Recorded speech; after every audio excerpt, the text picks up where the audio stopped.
All right, good morning, everyone. Good morning. So pleased to have you here. My name is Holly. I said I'm the chair of the Maryland Commission on African American History and Culture. And I want to let you know that we start all of our public meetings by singing the national anthem. If you don't know the words, we've got the words on the screen. If you don't know the tune, it's catchy enough. You'll pick it up soon enough. So I'm not a songstress, y'all. So this is a communal singing event, as always. So we're going to get it started. But you're not going to hear my voice too much. Ready? I'm sorry. No, we're going to use the voices in the room. But thank you. Shall we? Please stand. Thank you. Vice Chair, get us started with the first words. Then we all Yes. ready? Yes. 1, 2, 3. Let every voice and sing till earth and heaven ring, ring with the harmonies of liberty. Let our rejoicing rise high as the listening skies. Let it resound loud as the rolling sea. Sing a song full of the faith that the dark past has taught us. Sing a song full of the hope that the present has brought us. Facing the rising sun of our new day begun. Let us march on till victory is won. Thank you all so much. And for you, brother in the back, put your hand on your heart.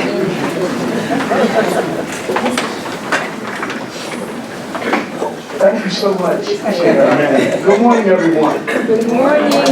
Good morning. Welcome to the Maryland Commission on African American History and Culture public meeting scheduled for today, Monday, April the 13th, 2026, here at the Hagerstown Community College, 11400 Robinwood Drive, Hagerstown, Maryland, 21742. And our call to order for our commissioners is as follows. Chair Khalid Aset Ahmed. Present. Vice Chair Jalen Mooney. Present. Commissioner Rochelle Adams. Commissioner Jean. Excused. Oh, thank you. Commissioner Jean Bailey. Present. Commissioner Lori Bradford. Commissioner Dina Daly. Commissioner Mark Glaze. Present. Commissioner Walter Gill. Present. Commissioner Gina Marie Lewis. Commissioner Yoti Mohan. Commissioner Brian Morrison. Thank you. Commissioner Robert Patterson. Present. Thank you, sir. Commissioner Ada Pinkston. Present. Thank you, ma'am. Commissioner Hakeem Tajani. Commissioner Chrissy Michelle Thornton. Present. Thank you, ma'am. Commissioner Alethea Smith Withers. Commissioner Kennedy Wilson. And Commissioner Wesley Wood. Present. Thank you, sir. Mr. Hurd. Did you note me present? Yes, sir, Commissioner Morrison. And just a correction, Dina Daly is excused. Thank you so much. To the chair, vice chair, commission at large, as well as the public, The notice for our public meeting was posted on the Commission's website, as well as through constant contact and our local and national syndicates. And we do have a quorum, and we can go forward at the meeting in the capable and wonderful hands of our chair, Kalia Set Ahmed. Thank you. Thank you so much, Mr. Herbert.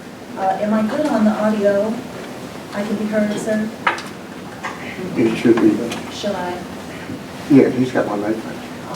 Thank you so much. All right.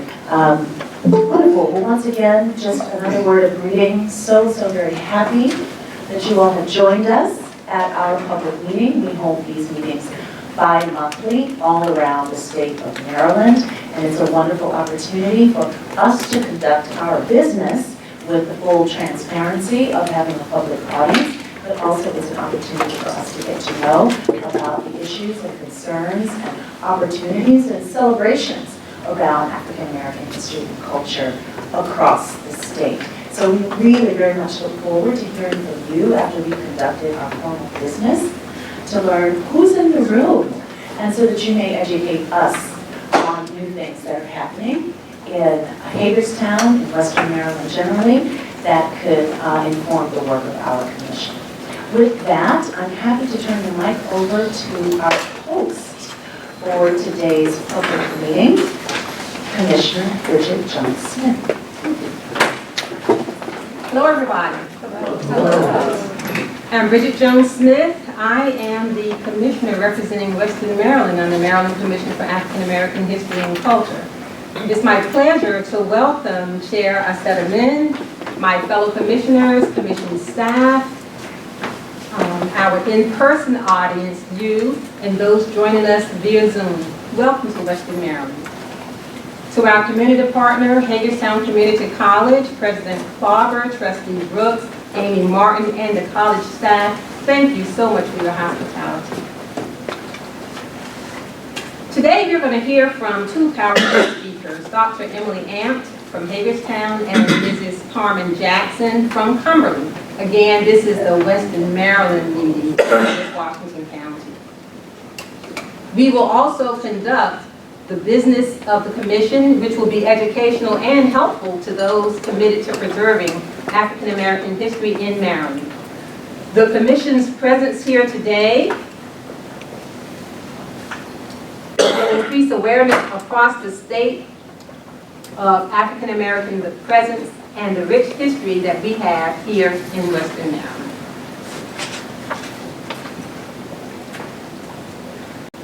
Yes?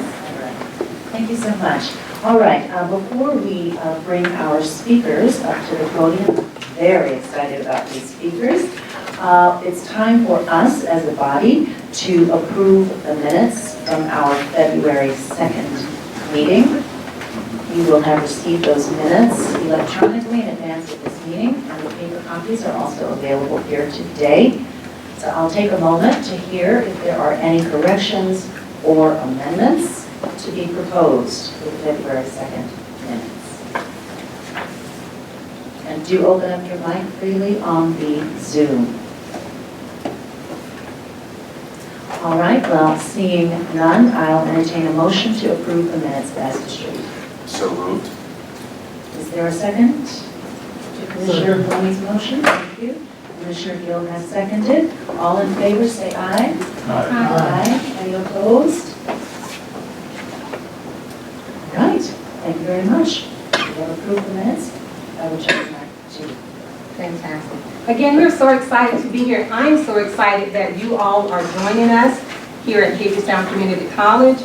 We're going to have two featured speakers, as I mentioned, but before those speakers come, we're going to hear words of greetings from Dr. James Klauber and also from Mrs. Carolyn Brooks, representing the college.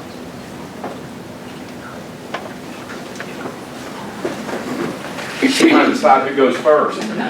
Well, please do come up to the podium because we're actually filming the meeting.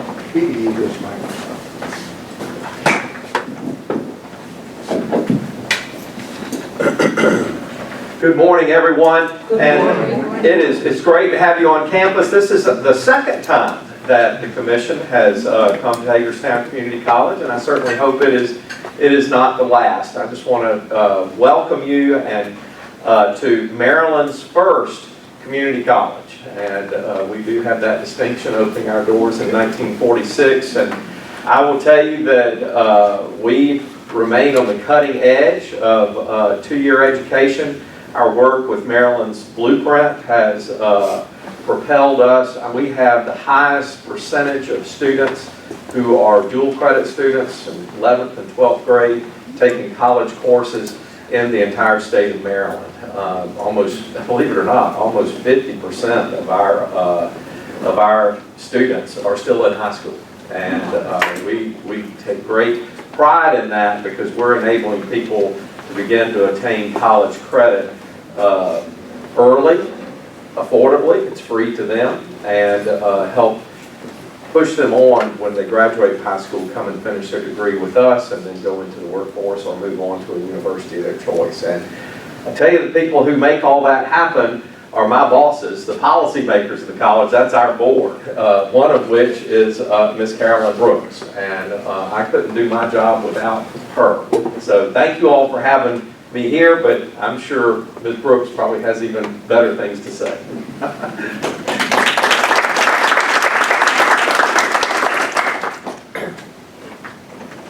Good morning again from Hagerstown Community College. On behalf of the Board of Trustees, I welcome you to this campus. And if you have time after your meeting, just take a chance to stroll around, roll around in your car. This is a beautiful campus and we're very proud of it. I have served as the member of the Board of Trustees for 30 plus years. And I have been the longest service of our local board, but maybe the longest service in the state level. We're trying to find that out. Certainly today I want to express my appreciation again to the Commission for your recognition in November when I was awarded with the Banneker-Douglass-Tubman Lifetime Achievement Award. I was very pleased and happy to have gotten that recognition, so I appreciate that. And on your materials, you've got a copy of our annual report, ACC's annual report, and if you'll look at that page that has been marked with the green stickies, you'll see that the college honored me by putting that article in our annual report. So I was pleased with that as well. I've got roots in this community, and that's why I came back after I got married. I moved to Illinois, but then I came back to Washington County. I've got deep roots. My family, the Williams family, owned Fort Frederick for between 1857 and 1911. And recently we discovered the burial site for Nathan Williams, and it's a cemetery that's in deplorable condition. And so I've spent a lot of time talking to a lot of people about trying to give that area the respect and the justice that it deserves. But if you would see it, you would be shocked to know that someone that preserved the fort for all those years, took good care of it, were good custodians of the fort, and the place where they are resting peacefully now. And then also, I am a descendant of the Moxley Band, and that was a group of gentlemen that were all recruited in the Civil War, and some were slaves, some were not. And I'm in possession of one of the original drums of the Moxley Band and two of the cornets, and I'm looking for a resting place for those items as well. But I just wanted to share with you that I do have deep roots in this community, and we certainly appreciate you coming and visiting us. So thanks.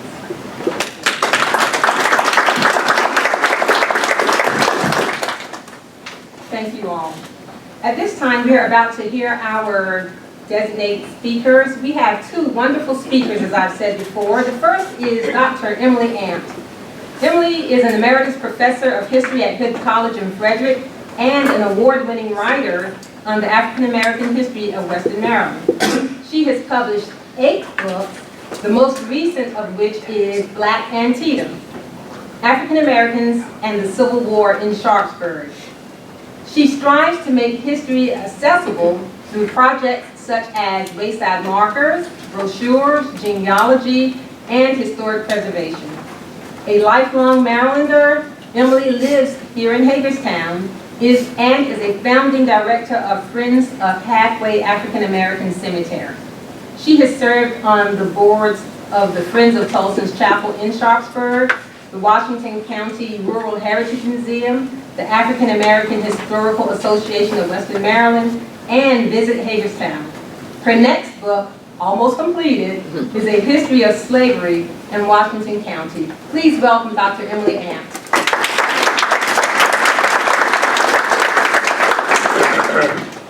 Thank you.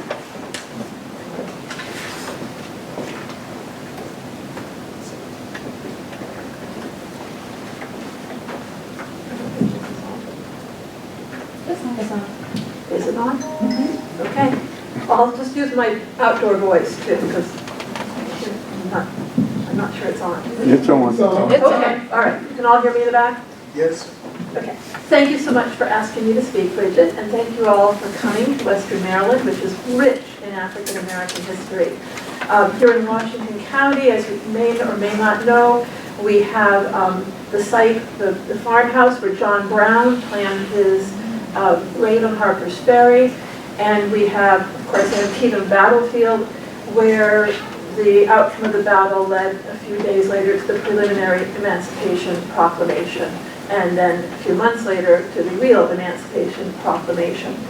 So, but aside from those big events that are part of national history, I'd like to look at, of course, the experience of people who live here in the county. And I want to talk about two sites today, very briefly, that are related to that history. We have an Underground Railroad walking tour, a brochure that lets you guide yourself through a walking tour of the Underground Railroad in Hagerstown. And that's the blue brochure that is out on the table out there, but I didn't have a lot of copies, so I brought everything I had. I want to talk about one site on that tour. It's just representative of many, and that is a house, a building on the public square in Hagerstown. And that building was, in the 19th century, a pharmacy. And the man who ran the pharmacy, the white man who ran the pharmacy, enslaved a woman named Anne Henson. And Anne believed that she should be free. She believed she was free. And it's not real clear from the very fragmentary records that we often have of cases like this why she thought that. But it seems that her term of slavery was coming to an end. And that was a quite common thing in northern and western Maryland, term slavery. But her enslaver would not let her go. He said, no, you're not free. And so she offered him money. And that's something we often don't think about slaves as having, is money that they earned in various ways outside of the work for their enslavers. But he refused. And so then she got a friend of hers, a free black man in Hagerstown. And at this time, about half of the people of color in the county were free. This man, who was a friend of Anne Henson's, offered to buy her from her enslaver. And again, the enslaver said, no, I'm keeping her. At that point, Anne had had enough, so she left. And she escaped somehow from her site of enslavement up into Pennsylvania, somehow connected with the Underground Railroad mechanisms in Pennsylvania, which was very common, that people got out of Maryland on their own and then connected with an Underground Railroad organization for operatives. And eventually she made it to New York. And she changed her name to Adelaide Overton. And she is in the records, under both names, she's in the records of the Underground Railroad organizations in New York City. So we know that she got out, and that's a really nice conclusion to a story that we often don't have the ends of. So that building is on the public square in Hagerstown. It's vacant right now, but it is usually a little coffee or tea or lunch place. So I'm hoping a new restaurant will come in there. We can all go in and visit it again. The other place I want to talk about is Halfway African American Cemetery. And that is a site that was created as a cemetery in 1897 by a black fraternal organization here in Hagerstown, who felt the need for a new black cemetery. And the cemetery operated for 35 years or so, and it was the burial place of about 400 African American citizens of Hagerstown in Washington County, mostly from the Jonathan Street neighborhood here in Hagerstown. And in 1944, the organization that owned it had apparently become defunct, and the surviving officers of that organization sold most of the cemetery land. It had been 6 acres, and they kept only half an acre, and the rest was sold to a property developer who built houses and a street on the land that had been a cemetery, Black Cemetery. And as many of you know, I think most of us know, that this is a really common situation, that a Black cemetery was literally erased. Half an acre remained, but it was landlocked by all these houses in a white neighborhood, a neighborhood with racial covenants in the deeds. So the descendants of this cemetery, the people in the cemetery, had no access to the cemetery. And over time, it just fell into dereliction. Until the woman in the second row there, in the blue shirt, Elizabeth Paul, who had a property just next door to the remaining cemetery, she was working away to try to find out something about this site, and eventually she and I connected. And in 2020, we held the first cleanup day at the cemetery. And that grew into a lot of cleanup. It was very overgrown and trashy. And eventually we formed a 501c3 organization, the Friends of African American Cemetery. And we have gotten grant money to create a driveway up to the cemetery from the street and a beautiful sign at the entrance to the cemetery. And now it's in good enough shape in terms of the vegetation that we can have commercial mowing each summer. But there is a long way to go. This is not the kind of project that can just be done even in 6 years. A lot of volunteers have helped us, generous funders have helped us, but the cemetery is still owned by that defunct organization, so it has no legal owner. And this is a problem for us. So anything you can do out there to help with getting a law passed, which is up today, I think, this is the last day of the session. We're still hoping it'll squeak through, but that law would give us a route to resolve the ownership issue through our local government. Anyway, I've talked long enough and probably too long. Thank you all for listening. I hope that you will, those of you who are Hagerstown and Washington County residents, will go to some of these sites and enjoy them, and that the rest of you will come back again and see them. So thank you very much.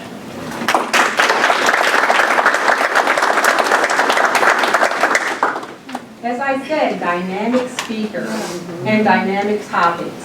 Our next speaker is from Cumberland. It is Mrs. Carmen B. Jackson.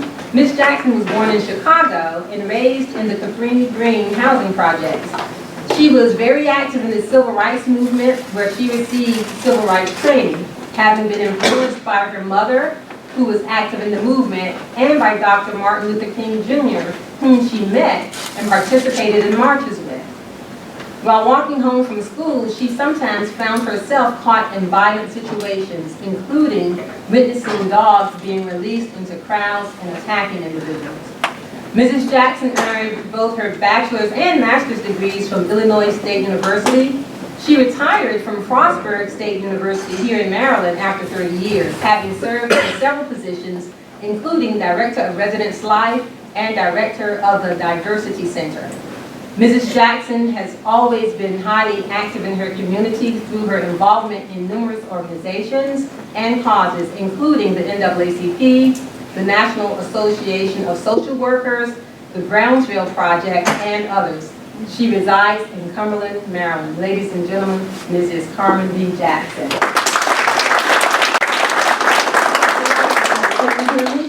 Yes, very good. It's a pleasure to have been invited here today, and I'm glad we were able to arrive here today. I want to talk a little bit about, briefly I just want to say, I feel like I was raised under Dr. King's civil rights movement, because this was before he was really famous. He worked in the Cabrini Green projects, all the marches and so forth. Well, he was famous, but not like he became. And he had a philosophy. He had meetings we were taught how to behave in different meetings, different settings. When we were on marches, I don't have time to give you a lot of good information about that situation. But he taught us well. And I always said growing up that my mother gave me all my civil rights activism. But I became president of our local NAACP chapter in Cumberland, Maryland, and because the president had died and we were friends, and I became the president all of a sudden. It wasn't something I was seeking. And I went home, I said, okay, God, you gave me this, now what am I going to do with it? And that was the first time I started hearing Dr. King's voice firsthand in my head on what to do.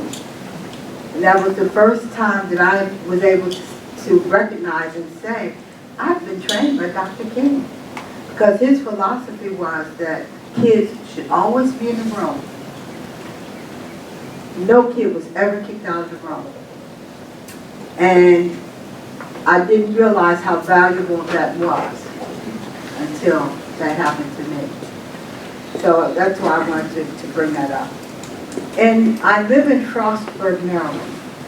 And in Frostburg, Maryland, at Frostburg State University, our property of our black owners was taken for $10. My husband, who is here with me now, Lance Jackson, his father's property was taken for $10. And this was back from 1860s to 1950s that they took the property. The property began by two black women, Tamar Brown and Elizabeth Jackson. These two women bought property which was unheard of in that community back then. And just being neighbors, they ended up developing a whole community. They had stores, restaurants, just all black housing. The university took over the housing. I would say the state of Maryland took over the housing and forced us out. By doing that, people that did not own property got really dispersed because they didn't have any land to sell. So some of them moved to Pittsburgh, New York, all over the United States, and we're always looking for who are members of the Brownsville Project. In 2018, my daughter, Chloe Jackson, took over created and developed the Brownsville Project, because before she did that, I was just talking about it. She got a hold of it and organized it, and is doing very well. She's done a lot with the census, research. She's really moving forward on this. So imagine we're living in a community where our slaveholders' families still live. So we're still living in hostile territory. Senator Bell owned some slaves, and I always tell this part of it. When he gave up slavery, he gave the slaves their living quarters as their homes, and some of them are still living there now. But that's not the typical story. So anyway, that was in Frostburg, Maryland, and that is a struggle we're still fighting, among others. The graveyards that poorly treated. And I'll move on to another topic, our Carver Center. Our Carver Center is in Cumberland, Maryland, and that was the first African-American school during integration. This was in 1922. I remember that because that's the year my mommy was born. She died at 98 years old. The Carver Center is now vacant, and I don't have time to go through the whole history of what the building has been through. But it's vacant, it's in very poor condition. We do have some funding, we're working on renovations, but the renovations are vastly needed. It's got mold and severe problems with the building. So we're constantly working on getting that building renovated. When David Trump was in office, he spearheaded the project to get us funding for our initial funding. And hopefully if he gets back in office, he'll help us on the next leg, because we do need that help. But that building is vacant and it's in poor condition, and we have the access to open that building and claim it. There's no controversy about that. The community expects us to take it over. We're just struggling with getting the funding to make it happen. But we do have the authority to move forward on this project. I became a member of that board recently, and it's just all about, it's really just all about funding. But other than that, the location realized that they made a mistake and they need to turn it over. So I'll thank you.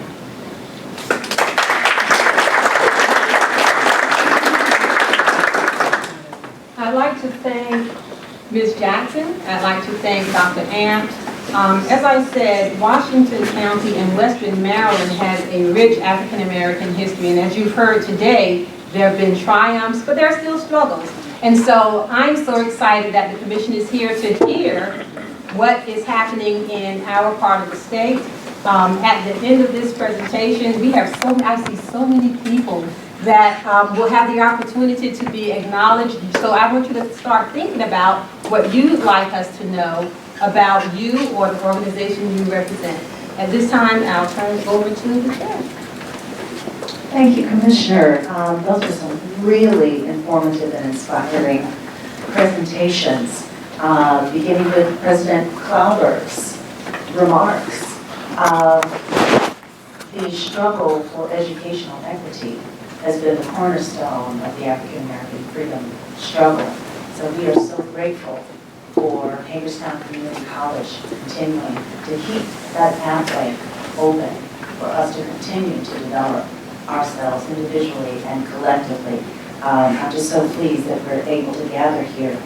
The other presentations, we were hearing about the power of networks and collective action and mutual aid and volunteerism as transformational mechanisms for all of us. It was just so incredibly inspiring. I hope we can learn a little bit more at the conclusion of the meeting about the land ownership law that you referenced. I think it's definitely something we want to know about and want to lift up. And I do want to just mention very quickly some of our resources that could potentially go towards supporting the efforts already underway with the Halfway African American Cemetery and certainly with the Brownsville project. You will learn today, if you aren't already aware, you'll learn about our African American Heritage Preservation Program grant. We have staff here who are resources for you to learn more. And you'll hear a committee report that shares a bit of our progress to date this year with that preservation grant program. But it's designed particularly for these kinds of projects to support capital investment and improvement, to stabilize sites, to contribute to their renovation and their flourishing. Once again, we are very grateful to receive an appropriation from the Maryland General Assembly each year to offer a competitive grant program to support just these kinds of projects. So thank you so much for bringing this to our attention. I'm also so glad that we were welcomed by an honoree of the Harriet Tubman Lifetime Achievement Award. We are very proud of this award. We've just awarded our newest cohort of awardees, and you'll hear about those stellar women today at this meeting. We also want to invite you to have this on your radar. We are invested in celebrating women in the state of Maryland who have been working on freedom in their own way. Whatever discipline they come from, whatever sector they operate in, but these are women who have lived lives of service and dedication and courage in the same way as our namesake, Harriet Tubman.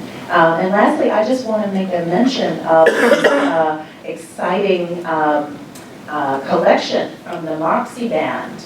And I'm sure our executive director, who is not only the executive director of our commission, but of the Banneker-Douglass-Tubman Museum, the state's official African American Heritage Museum. We have an ever-expanding archival program and collection program, and we are excited about a forthcoming expansion and renovation of the museum, perhaps to accommodate new collections like these. So that's just a little bit of an intro to what we offer, and again, we really look forward to hearing more from all of you about the wonderful work that you're doing in your state and how we might align what we're doing with your efforts. So in lieu of the chair's report today, we're going to move swiftly through to the other committee reports, and we will start with the director's report. So I'll now hand it over to Executive Director Chanel Johnson.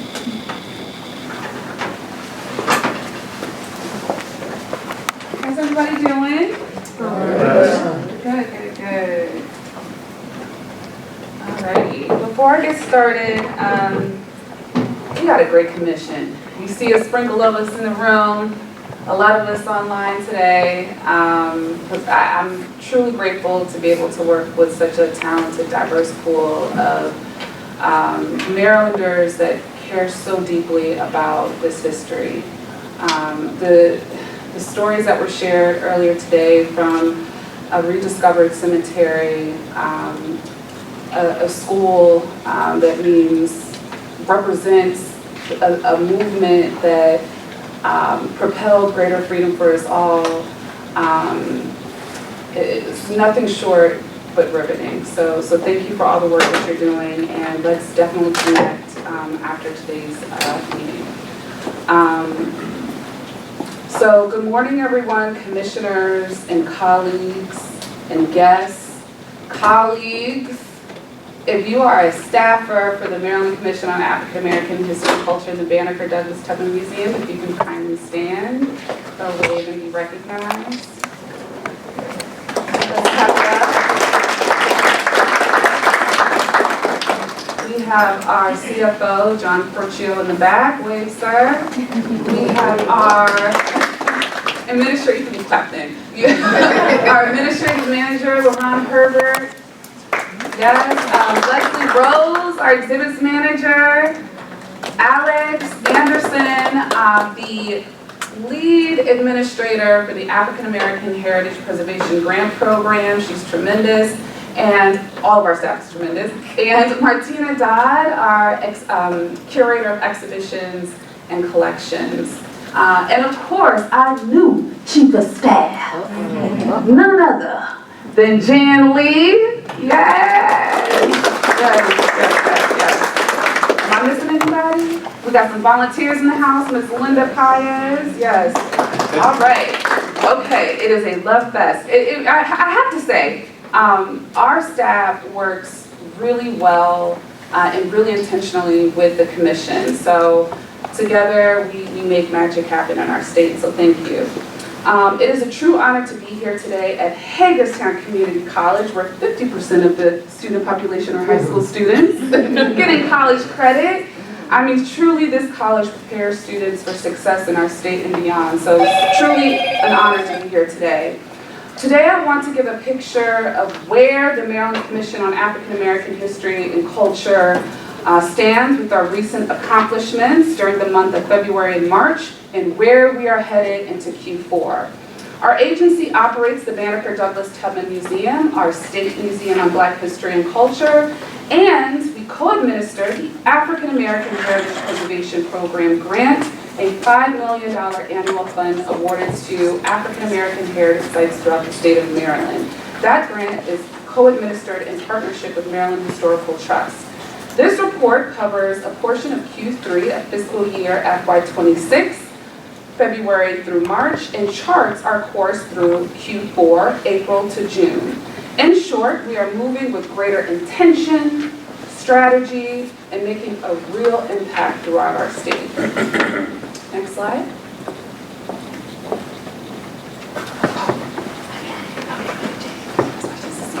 Okay.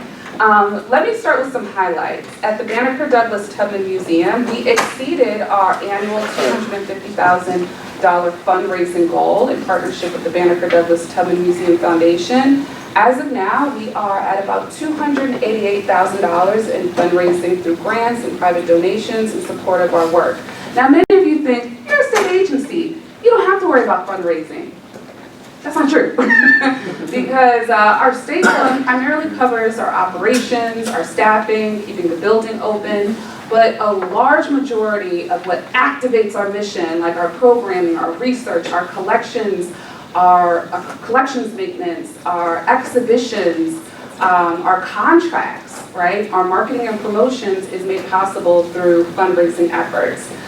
So our 5-year goal is to raise $500,000 by 2030 in annual funds through private donations and grants.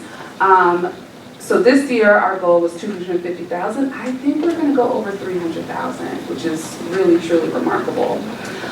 So some highlights also include we premiered the She Speaks exhibition, She Speaks, Black Women Artists and the Power of Historical Memory, celebrating Black women artists and the power of artists being historians, truth tellers, and community leaders. That exhibition opened with national acclaim, landing on ArtNet's magazine, top 6 must-see exhibitions nationwide, which drew over 2,000 visitors during those 2 months. We secured, thank you. We also secured a $100,000 National Trust grant for our Sacred Spaces Artist in Residency program, launching in FY27. And also, I mentioned Jan Lee's transition from Marketing Director to Chief Operating Officer is complete, which is a significant leadership milestone for this agency. By almost every measure, Q3 was a strong quarter, but what I'm most proud of is not any single win, it's the momentum our team is executing. So, we're doing great work, but all the activities that we're accomplishing, all of the goals that we're meeting is tied to our 5-year strategic plan, which launched last August. Everything flows through this strategic plan. Our 7 priorities positions us to be Maryland's indispensable beacon for African American and African diasporic heritage.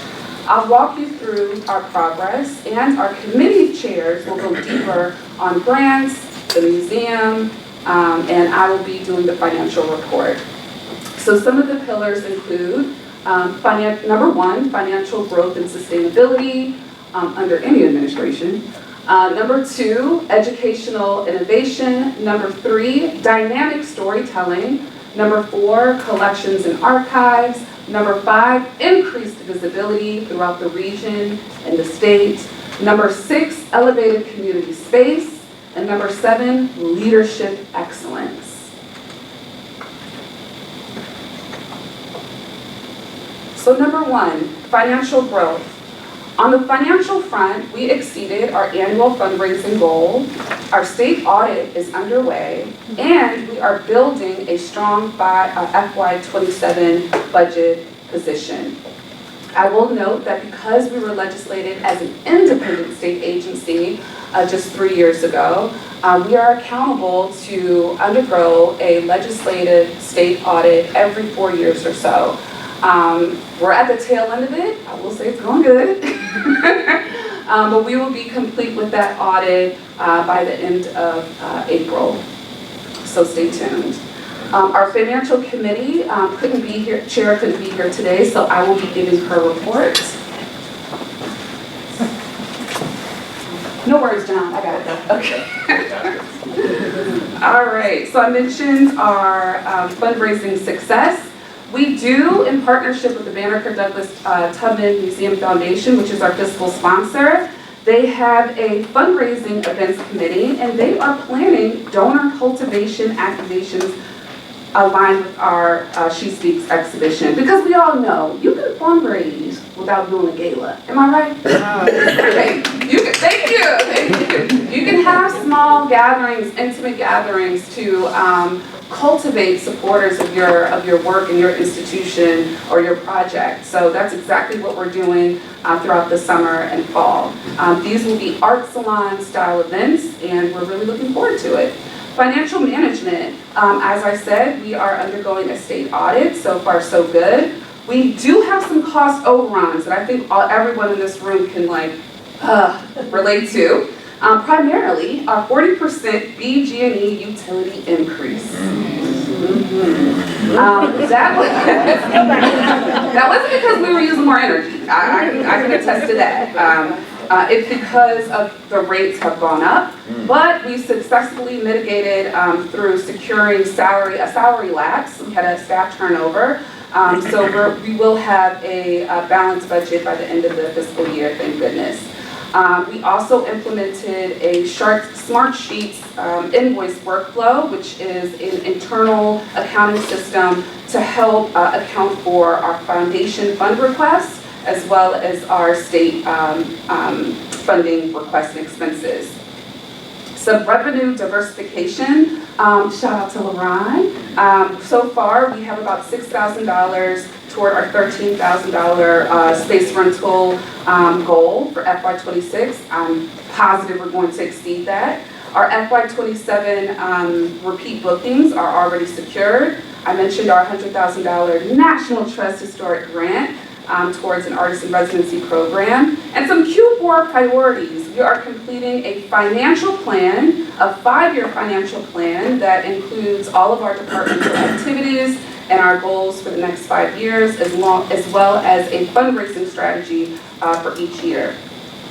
We're also closing out at FY26 full financial documentation in support of our audit, which again is going well. We're continuing cost-benefit analysis of state service contracts aligned with our financial planning. And we're advancing our FY27 budget and appropriation strategy, our state budget, which is due in later August, and our foundation budget, which is due in June. All of this in collaboration with the staff as well as the commission.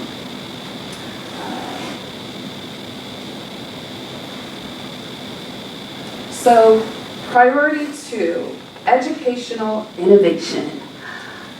I will say that when young people walk through our doors to learn and explore, or when a teacher builds a lesson plan around our work, it's a testament that we serve as a bridge to greater understanding and empowerment for the next generation.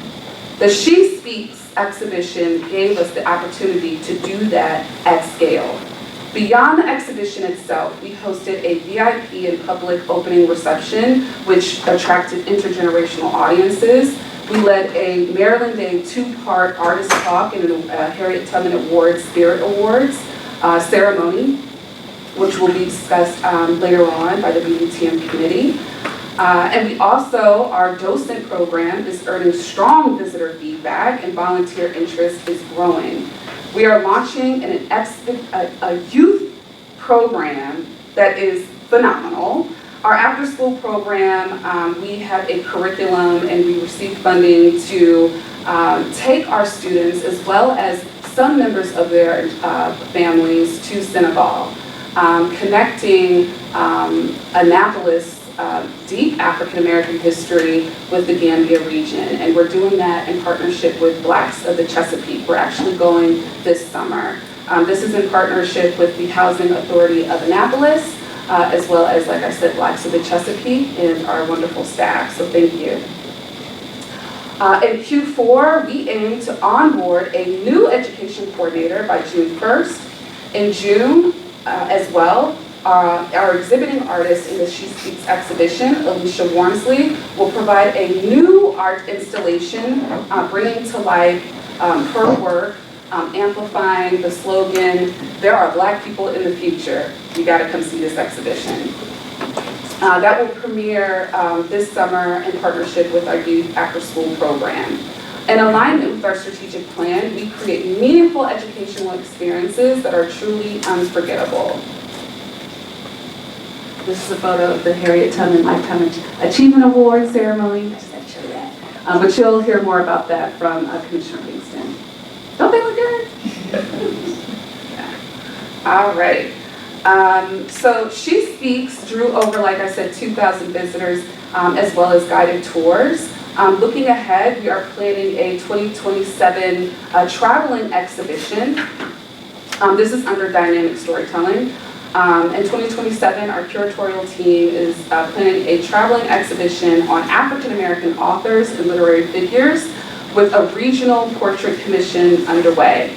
And our permanent gallery. Who here knows what a permanent exhibition is in a museum? Okay, this a portion of Leslie. Okay.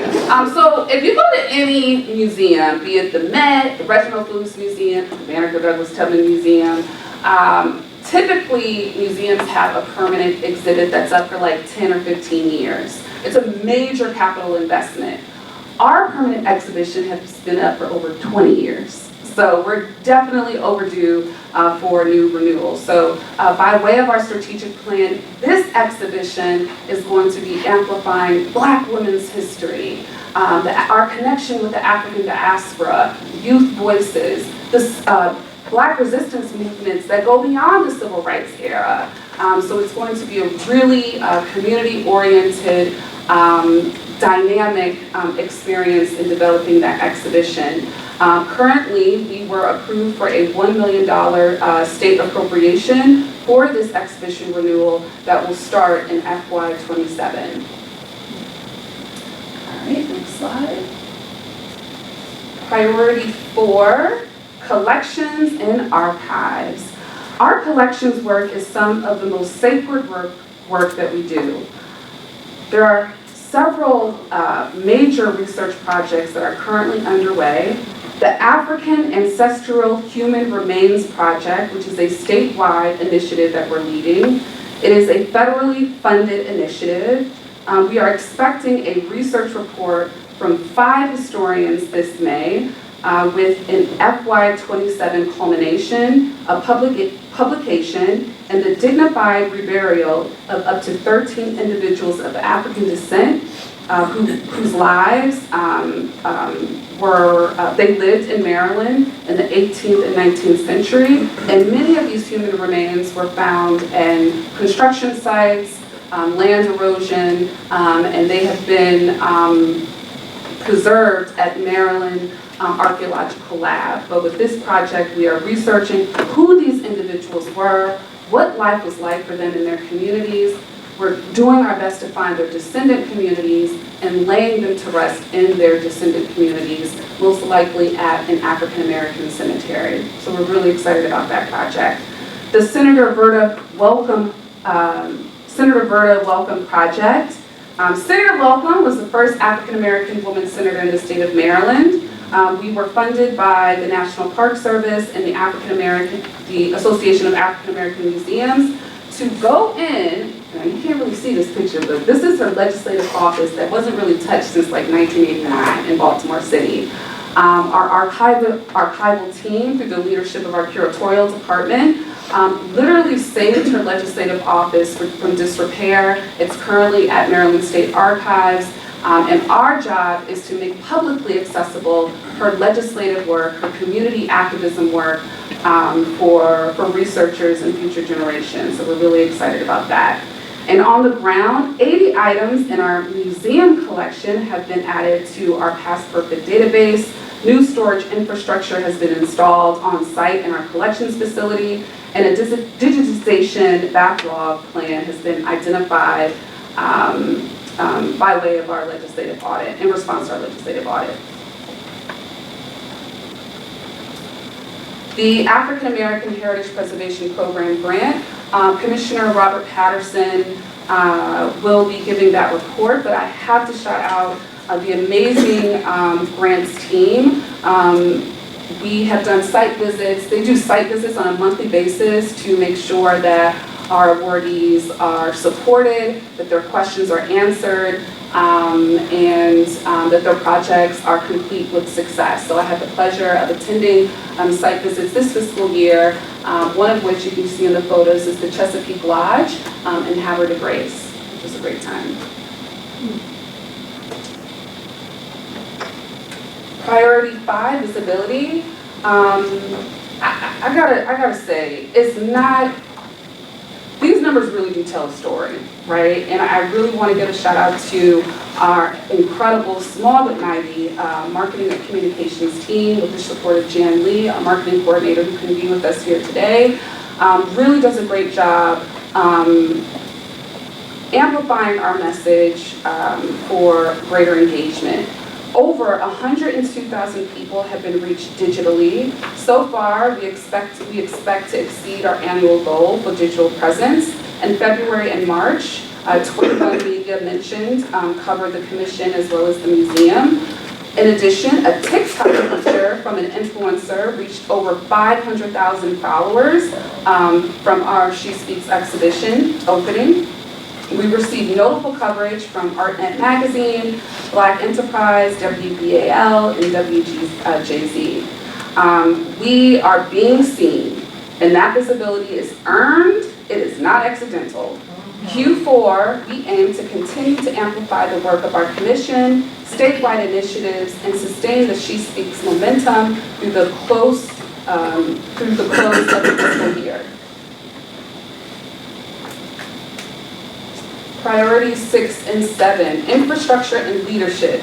Now, you can do all the great work in the world, but you gotta invest in staff training, right? You gotta invest in leadership coaching. So last but not least, probably the most critical part foundationally of our work is infrastructure and leadership.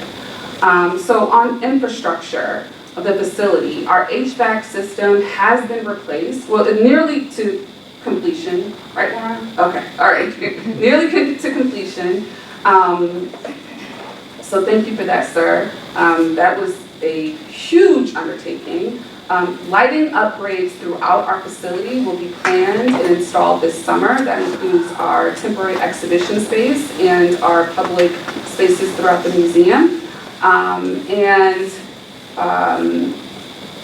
I talked about the Smart Sheets workflow. So we have some internal financial controls that have been newly instituted. So that's excellent, especially as being a new agency. We're doing a great job. On a leadership front, we have a July and August retreat with a planned facilitator. Our FY27 professional development plan is in progress to include leadership coaching as well as staff training. In other areas such as collections management, effective communications, fundraising, and so on. And we are beginning the search for a marketing and communications position to backfill Jen's previous role.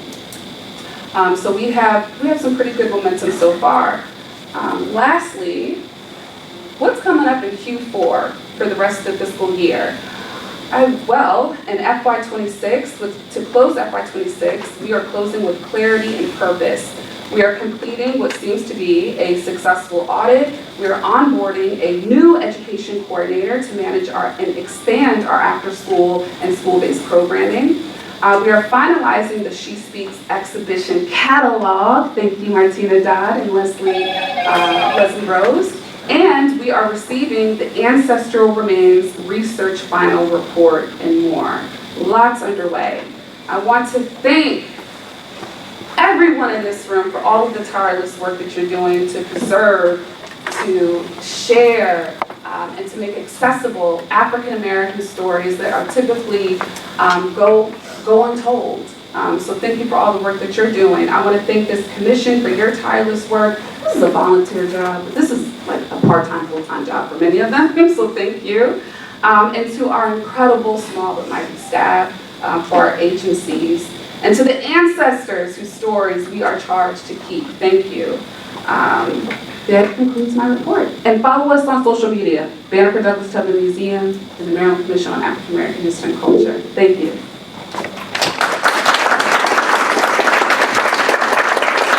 Thank you so much, Director Johnson. I do have a quick question, a follow-up on the Finance Committee report portion regarding the reallocation of salary for the payment of the utility bill. Will that impact the budget for the position backfill? No, I wouldn't, no. We don't have a PIN for the marketing and coordinator position, so we're in conversations with the governor's office to see if we can get a transfer from another agency or some FY26 funding for a contractual. At minimum, we can apply for a grant and seek funds elsewhere, but it's a critical role that we need to fill.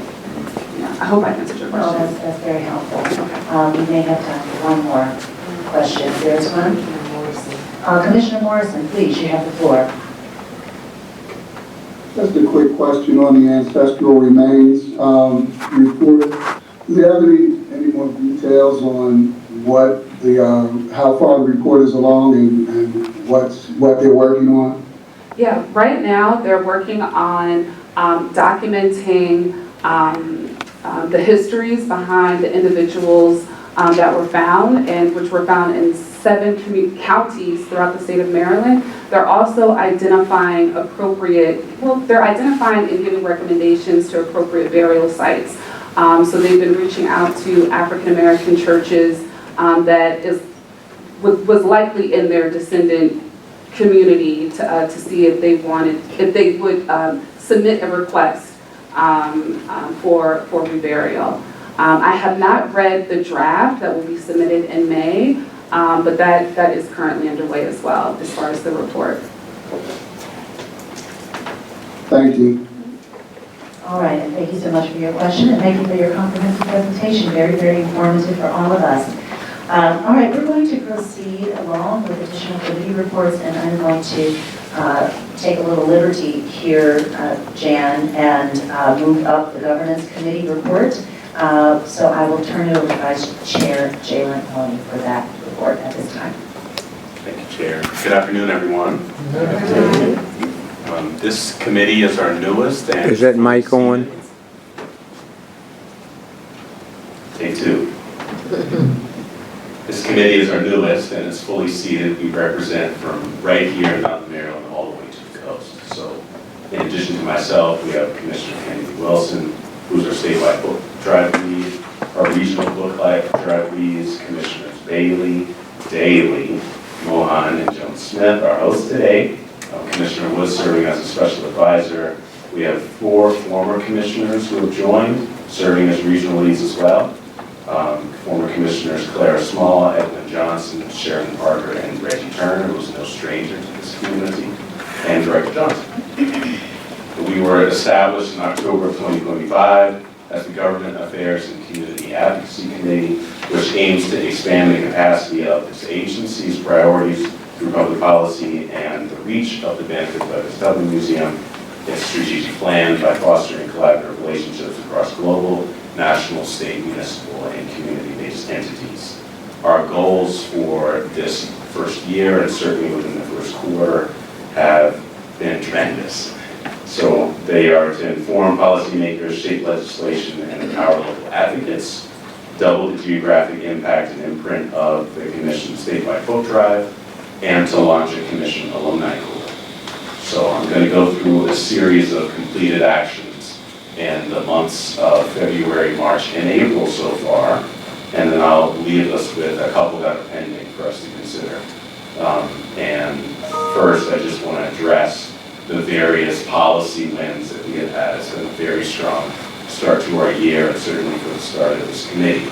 And I'll go through federal, state level, and then some local initiatives. But I want to start federally and acknowledge that we're very fortunate to have Nikki Frierson of Senator Ben Holland's office here with us today. She's a former colleague and a forever friend. Thank you for being here.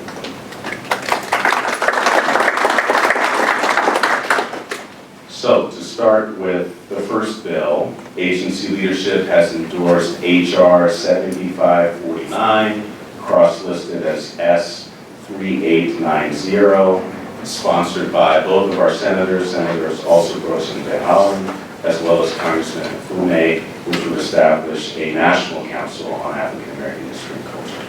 We've also endorsed HR 7915, sponsored by Congressman Nfume, which would procure a statue of Clarence Mitchell Jr. for placement in the United States Capitol. As you heard briefly earlier in her report, Director Johnson has led the agency in securing critical capital and administrative investments through state appropriations, so thank you for that. I delivered testimony before the Maryland Senate Education, Energy, and Environment Committee in support of SB 191, which is entitled State Designation State Song, The Heart of Maryland. This would designate The Heart of Maryland, written by J.Lo Elise, who opened our meeting at UMES in October of last year as the new Maryland state song. She's been a beacon in the city of Cambridge, which is where I live, to youth in Dorchester along Eastern Shore, and certainly on behalf of Maryland throughout the rest of the country. Agency leadership also addressed a previous commission omission in the introduction of Senate Bill 476, which is entitled State Government Maryland Reparations Commission Revisions. This bill is to study and make recommendations related to appropriate benefits to be offered to individuals impacted by historical inequality. It will submit a preliminary report of its findings and recommendations to the governor, as well as a final report of its findings and recommendations to the governor. We've been pretty active as a committee in hosting events too. Senator Bailey hosted the Maryland Sister States Legislative Reception, which we were very fortunate to have Maryland Senate President Bill Ferguson attend in the Miller Senate Office Building. We've been briefing more Miller Cabinet officials. We've engaged with the Rural Maryland Council, and we'll even be able to advise where the new House Rural Caucus has some of its visits during the interim. We've also been presenting. So our group was in New Haven at the 29th Annual Black Solidarity Conference at Yale with young learners from Maryland. We also presented at the 16th Annual Lemon Project Spring Symposium at William & Mary in Williamsburg. And as you might have seen watching recently, we've also been a participant in facilitating a Maryland Public Television workshop highlighting the PBS series Finding Your Roots, and also highlighting the 50th anniversary of Alice Haley's Roots.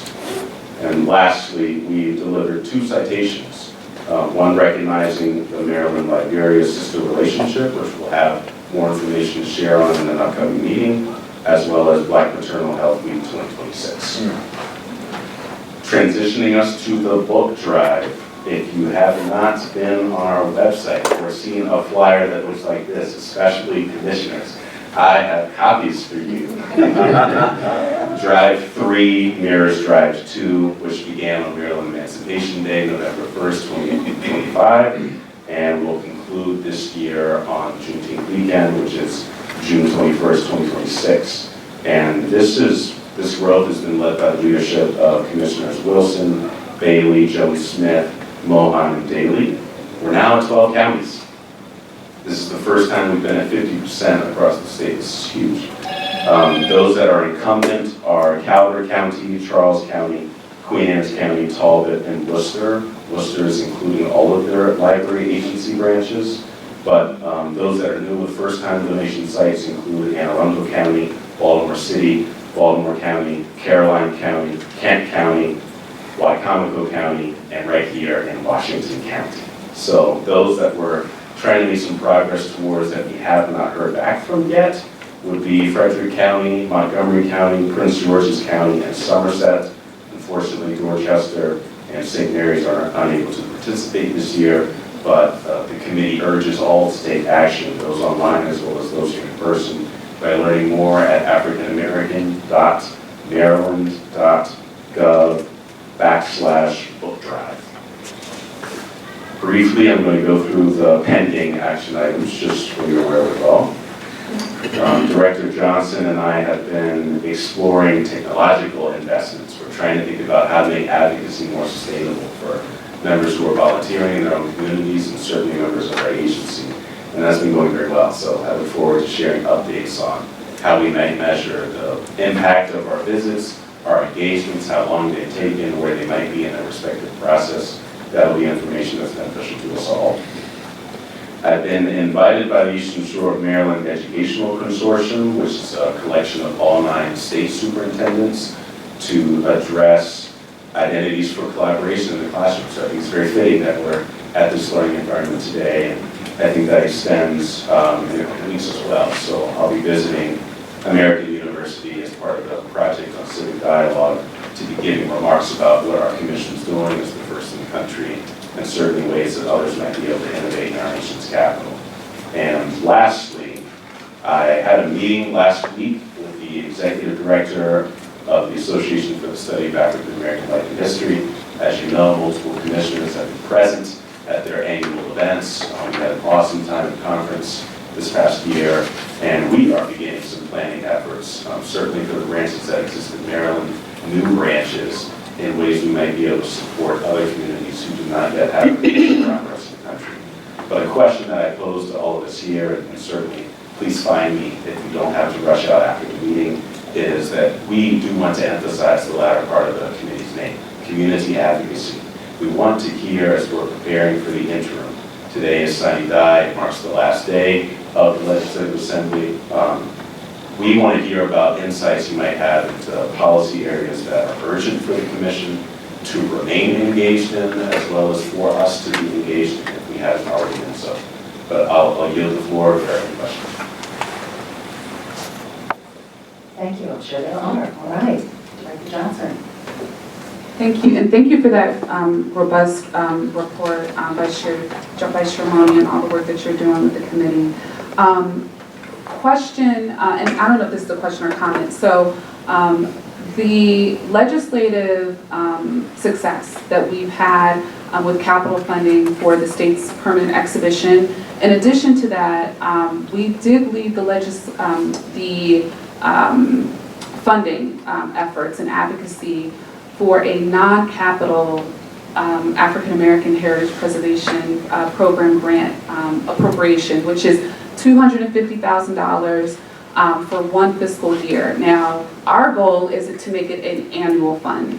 And so though it's not in our portfolio, MHT's portfolio, we did build the case for support for that fund, and we're looking to implement the fund likely in FY28, so please stay tuned for that. So I just wanted to add that. Okay. Give some color to that. Okay, thank you so much. I often have to put you on the spot, Vice Chair, to expound a bit more on the book drive. I just want to make sure that everyone in the room and online understands why we put so much time and energy behind this. This is not your run-of-the-mill book drive, but we have lofty and important goals that match the social and political moment that we're in. So I would ask you to say a little bit more. Thank you. Our committee has been very humble in approaching this work. It's a relatively new area of focus for the Commission, and we're a part of a larger chorus around America trying to mitigate some of the challenges federally around censorship. I want to acknowledge anyone who's a volunteer or a person who regularly visits your own library. Librarians across this country have been standing up tremendously over the past few months, and we are very honored to work in lockstep with them. It's a huge help to have advocates outside of those brick and mortar locations be present, be visible, show up with our boxes and titles, and encourage others to engage in this process. And honestly, over the first 2 years of the cycles, we have seen young children coming up to us, individual commissioners, and certainly in their library spaces, with tears in their eyes, tears of joy to finally see themselves represented. And I do want to acknowledge this work isn't exclusive to just the commissioners, it's also present among the staff. Martina Dodd's been involved with the City Lit Project, so as you see others involved in events throughout the state, please do attend. No effort is too small, and no length of time is too short. We had a few counties last year only participate for 3 weeks out of that several-month cycle, and they were able to lead the state in their donations to 5 individual community organizations to start their first library. So the pressure is on. It's healthy pressure, and this is the final sprint. We often see a lot of folks starting to reopen or be engaged in planning towards events over the warmer months. So it's a great time to be engaging with people outside, in public, and introducing, as our call to action states across all of our programs, that this is a civic duty for us. Thank you, and I do want to be mindful of time, but if there are any commissioners online with a very, very quick question, to be followed by a very short answer. All right, simple applause, that's wonderful, well deserved. We've been busy, we've been very, very busy. Thank you so much, Vice Chair. All right, we will move on to the BDTM, that's the Banneker-Douglass-Tubman Museum Committee report delivered virtually by Commissioner and Chair of that committee, Ada Pinkston. Okay, good afternoon, everyone. Is there an echo?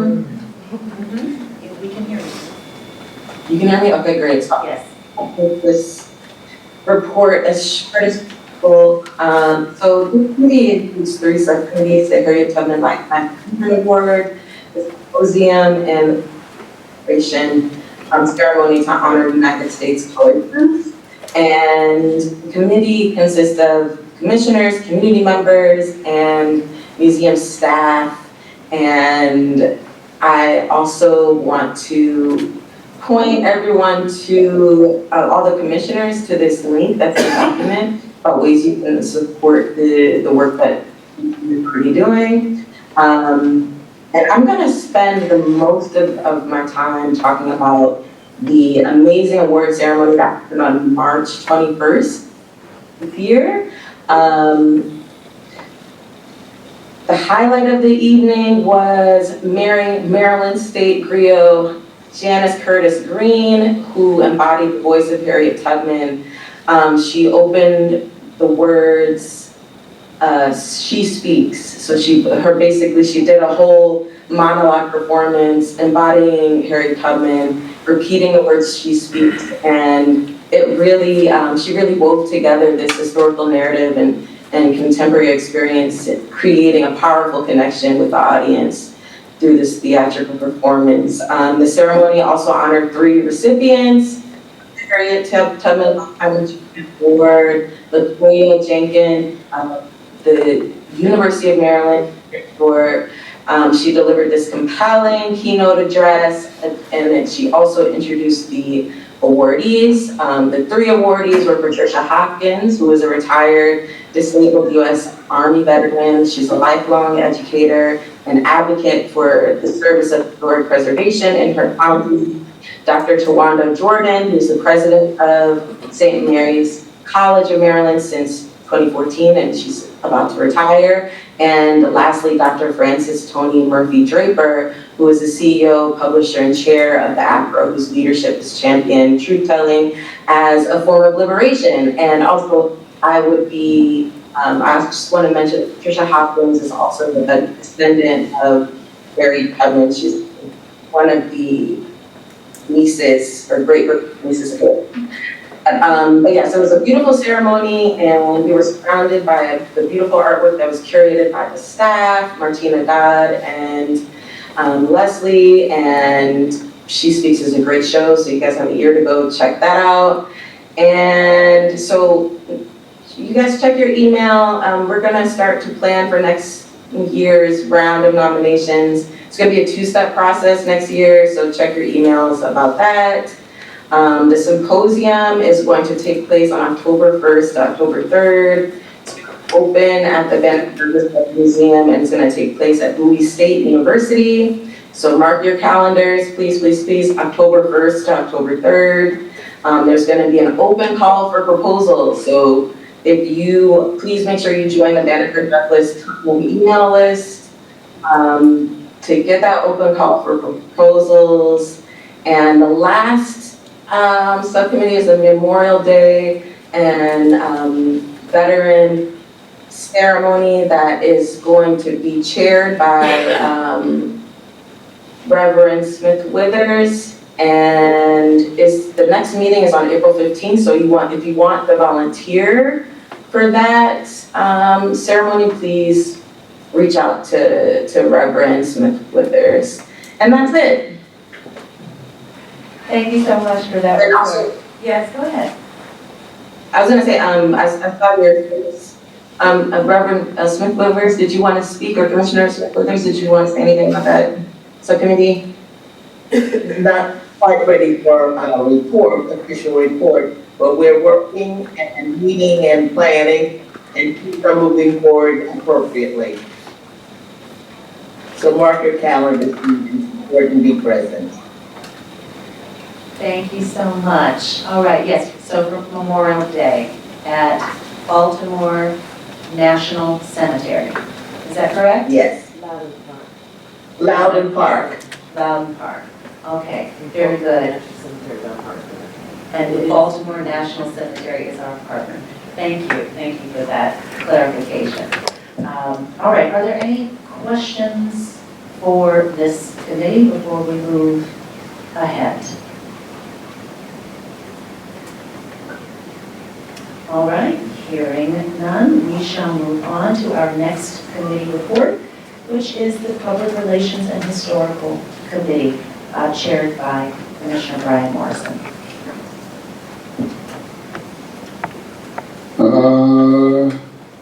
Good morning, everyone. Glad to be here to share the work of the Public Relations and Historical Research Committee. As always, we live in three buckets: the pendulum, public statements and public works, and our social media production. So I'll be very brief with our report. The spring edition of the pendulum will be coming out next Monday on the 20th. We're in the final phases of editing the final draft, and that will be forthcoming. We did apply for a Maryland Heritage Areas Program grant. Commissioner Gill will give some comments on that at the end here. In terms of our public support, and well, just finally on, well, for the public support statements, we did put out a letter of support for our sister institution, the Lewis Museum. I have some more comments on that later on. We submitted a letter of support through Senator Alsobrooks' office for the Mount Pleasant Acres Farms, which was a recipient from our AAHPP grant for the U.S. Senate for funding, for earmark funding to the federal government to continue their preservation efforts. We are continuing our work on the Maryland Department of Transportation markers projects. We're still working on the same markers that we've been working on for this cycle, and that process is moving forward.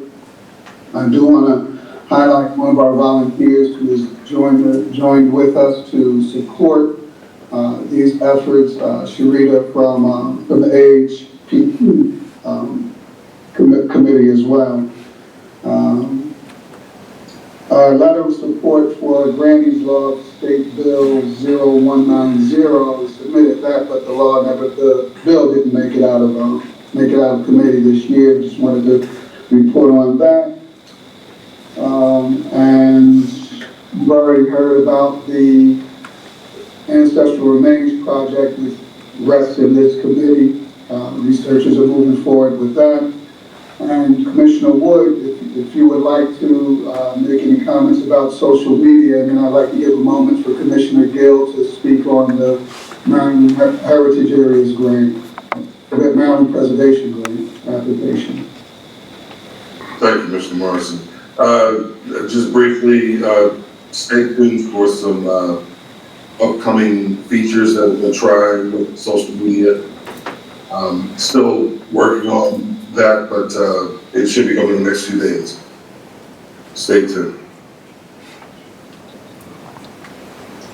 Commissioner Gill.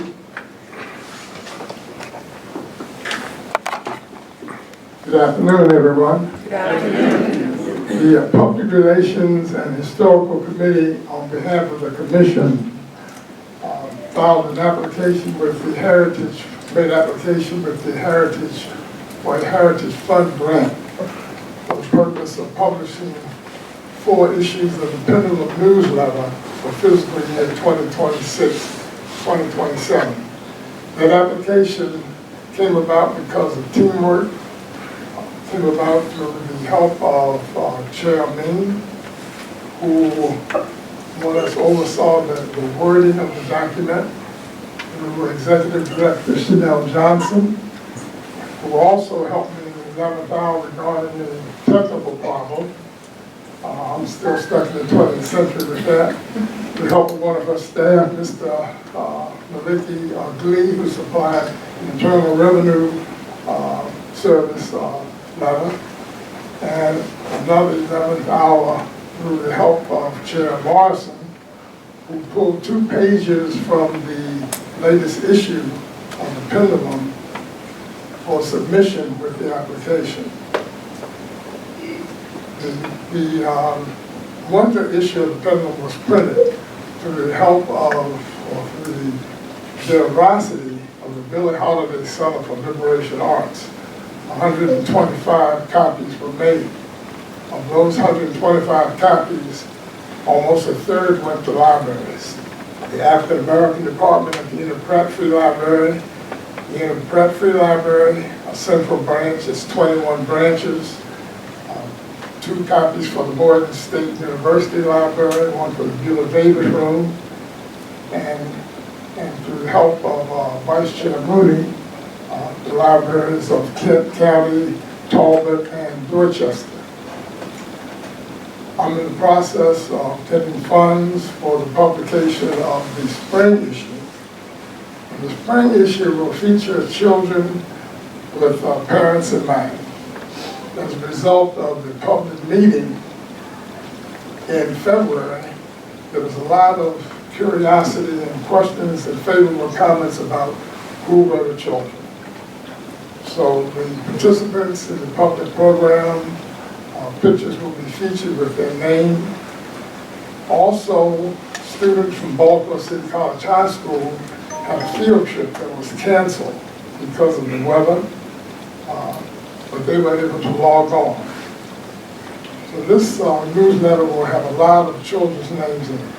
And as in previous issues, we've had comments from 4 high school students, 1 college student, and whenever a student's name is in the newsletter, they receive a copy of that newsletter. This issue, there are about some 46 names. And as in previous issues, they will receive a copy and we'll ask them to share that copy with their parent, to take it to school and to share it with their best friend and their favorite teacher. And if they're in high school and taking a course in history or social studies, government, or political science, to share it with their teacher or professor. Carter G. Woodson said, the best way for a people to learn its history of the people themselves. And I like to paraphrase that by saying the best way for people to learn their history is through their youth. And this will be an example of that during the spring issue. It's not every opportunity one has to feature a lot of children. And one should take advantage of that opportunity. Thank you very much.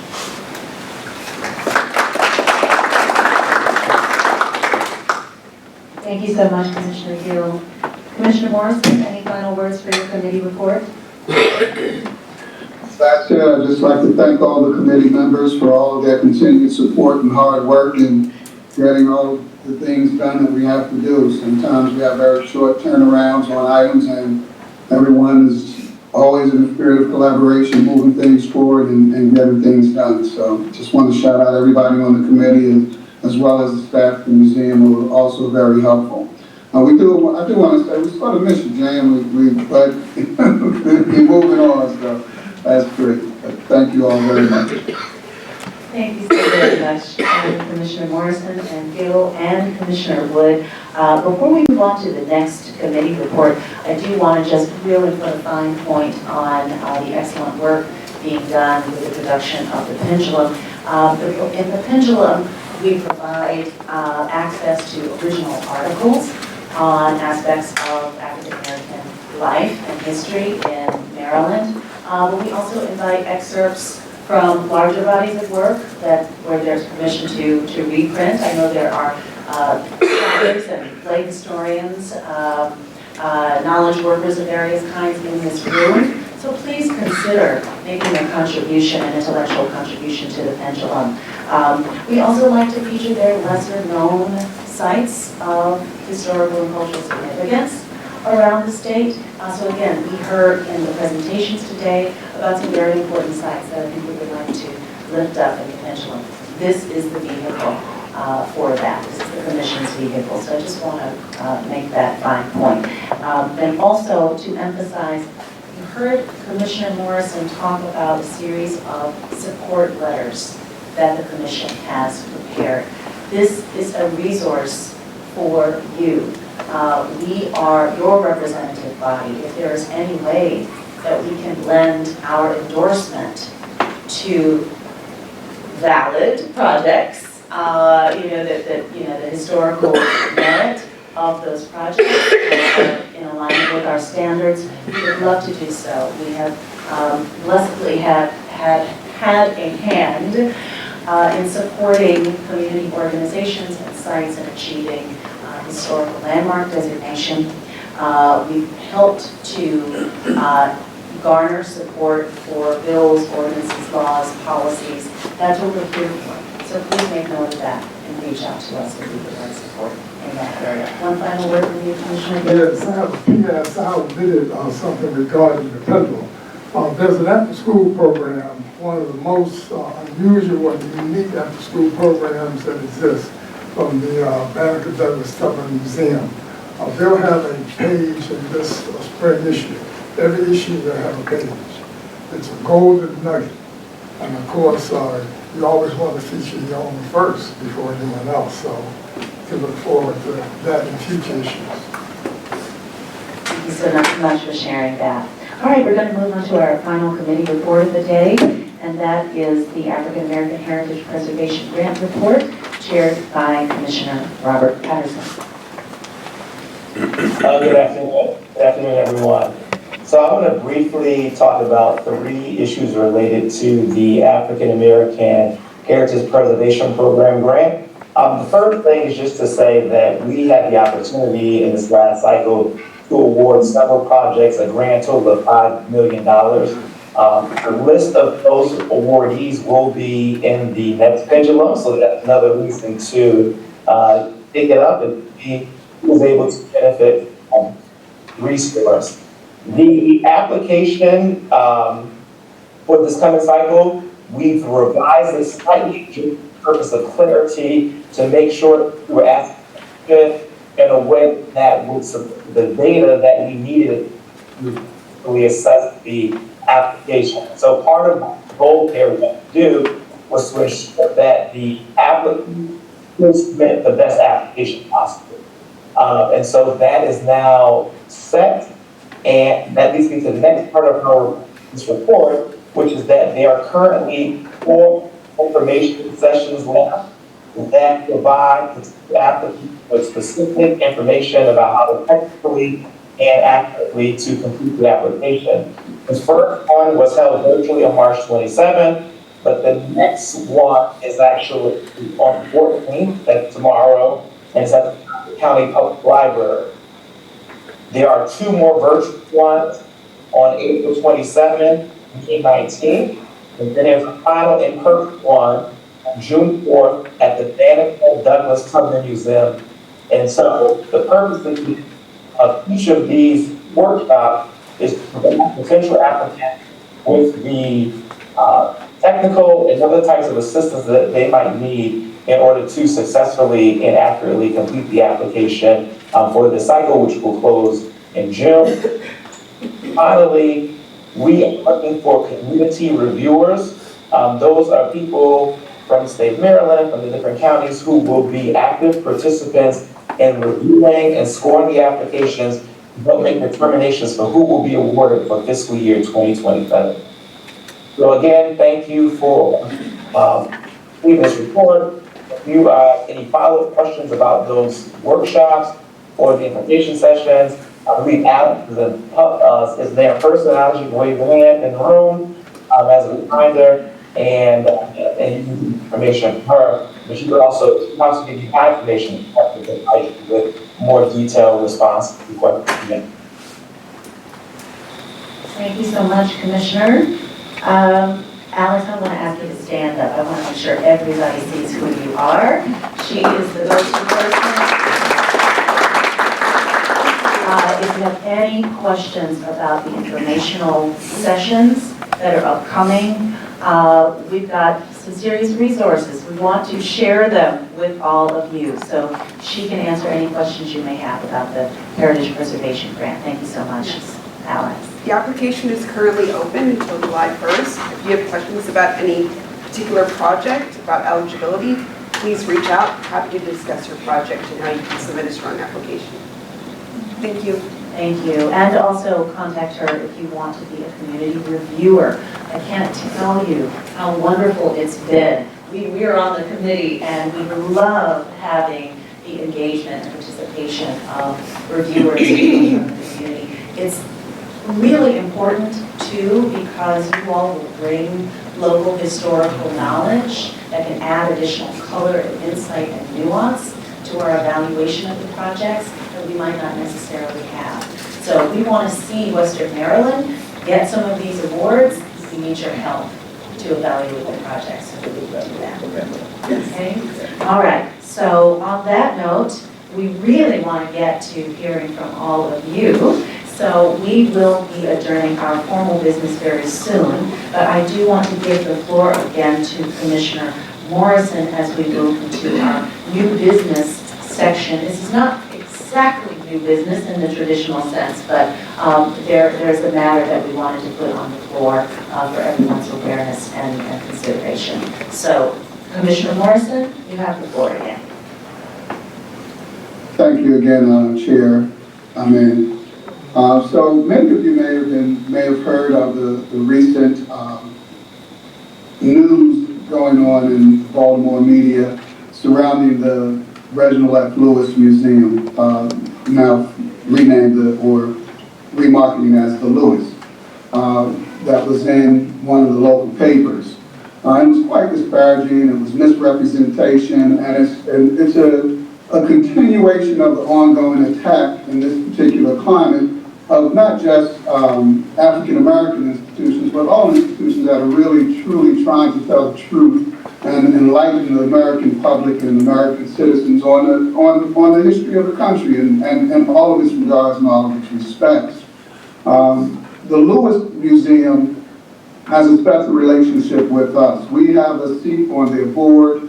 I hold that seat on their board, and one of the things that we do as a commission is to uphold and support all of the organizations, all of the institutions that are in our ecosystem that do the work of preserving, promoting, educating the public about African American history and culture. And the Lewis Museum, prior to the establishment of the National Museum of African American History and Culture, was the largest museum of African American history on the East Coast of the United States. And at this point, it's the second largest.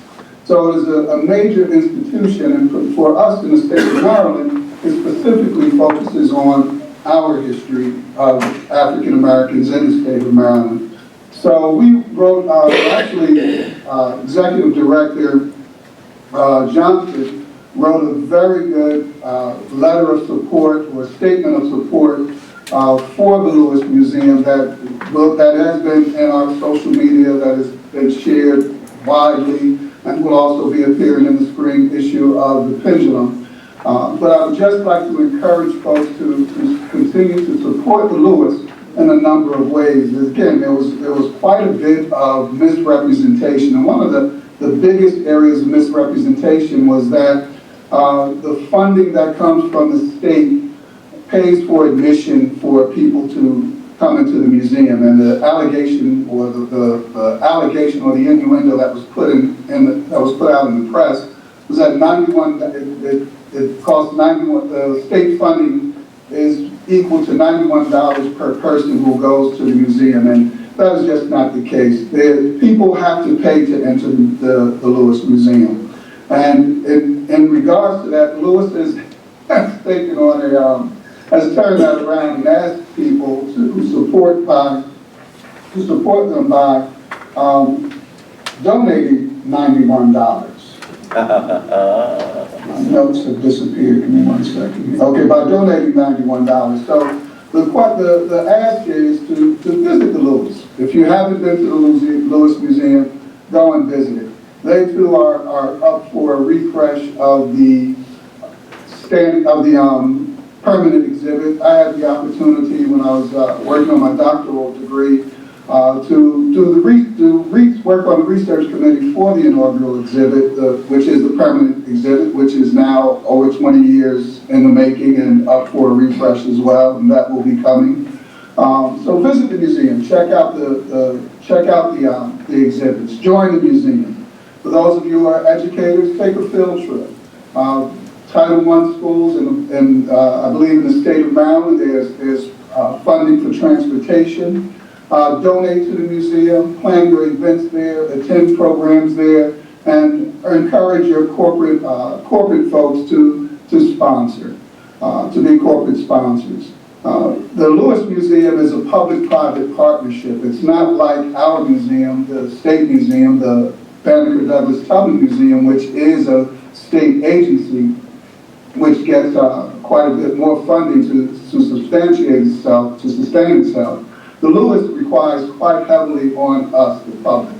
And I would strongly encourage everyone who is truly a supporter, and I know everyone here and everyone will be watching this meeting, everyone here and everyone watching are true supporters of African American history and culture, and I just encourage you to support the Lewis, just as the Lewis, as our partner, does the same to support the work that we do. And that's pretty much it. Get a copy of the Pendulum. We have electronic versions as well as the print versions that will be available. Read it, pass it along to your friends, support us, and continue the work, because the struggle will go on and will last long beyond the current administration. So thank you very much. Thank you so much, Commissioner Morrison. I don't see any raised hands in the virtual environment. We appreciate the call to action, really to support the full ecosystem of cultural institutions in this state that are elevating and celebrating Black historical experience, but historical truth-telling writ large. We all have to collectively be in defense of that. All right. That said, I am going to exercise my prerogative again and switch things up a little bit because there's so many of you here and we really want to hear from all of you. So what we're going to do now is actually formally adjourn the business of this meeting so that we're not constrained as much by time, but we want to keep all of you in the room. We want to go up until 1 and a little bit beyond if we can, and have the commissioners stay on. And if you are able, please turn your camera on so that the community can see you as we go around the room. And so with that, we are going to close this public meeting, and I will entertain a motion to adjourn. So moved. Second. And second. So moved and seconded. Thank you. All in favor, say aye. Aye. All right, this meeting is adjourned. Now, don't go anywhere. We want to now hear from all of you. If you could please, I think we'll have passed around the microphone from somewhere. All right, Mr. Herbert has the microphone there. Wonderful. If you would please stand, tell us who you are, what organization you represent, and anything that's on your heart in about a minute to 90 seconds. Thank you. Hello, everyone. I'm Ron Herbert, the Special Assistant for the Maryland Commission on African American History and Culture, and I also have the pleasure of serving as the Administrative Manager for the Banneker-Douglass-Tubman Museum. Thank you so much for your support in coming out today.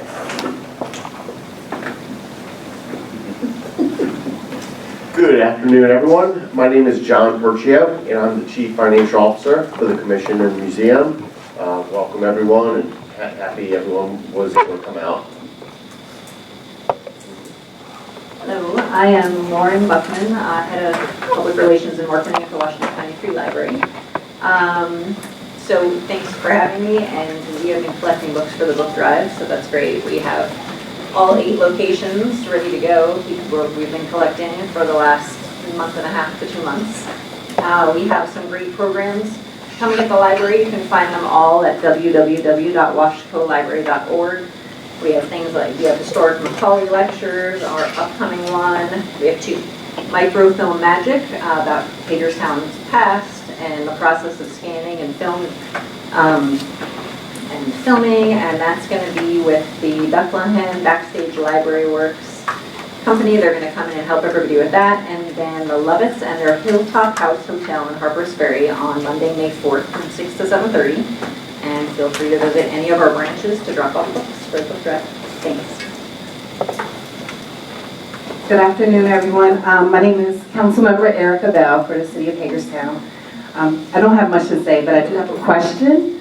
I was wondering, so I'm from the Jonathan Street community, born and raised. What I happened to stumble across when my aunt died was a deed to the, if you're familiar with Hagerstown, excuse me, where Sumans is and where Wheaton Park is. My great-great-great-grandfather owned the property. I did try to research it at the courthouse. I can't see that where it was sold. And I was just wondering if you have any, where I can start with that. Good afternoon. Can you hear me? Hi. Good afternoon. I am so happy to be here. This is my second meeting. I'm Donna Nelson. I represent the Pointer Rocks Colored Cemetery in Frederick. We are so happy that we received one of the 2026 grant. I'm happy to see Dr. Ahmed and my distant cousin, my cousin Crystal was at the Kentucky event, and my first cousin Sydney. And just so glad to be here. I feel like this is family. And my project manager, Alexandria.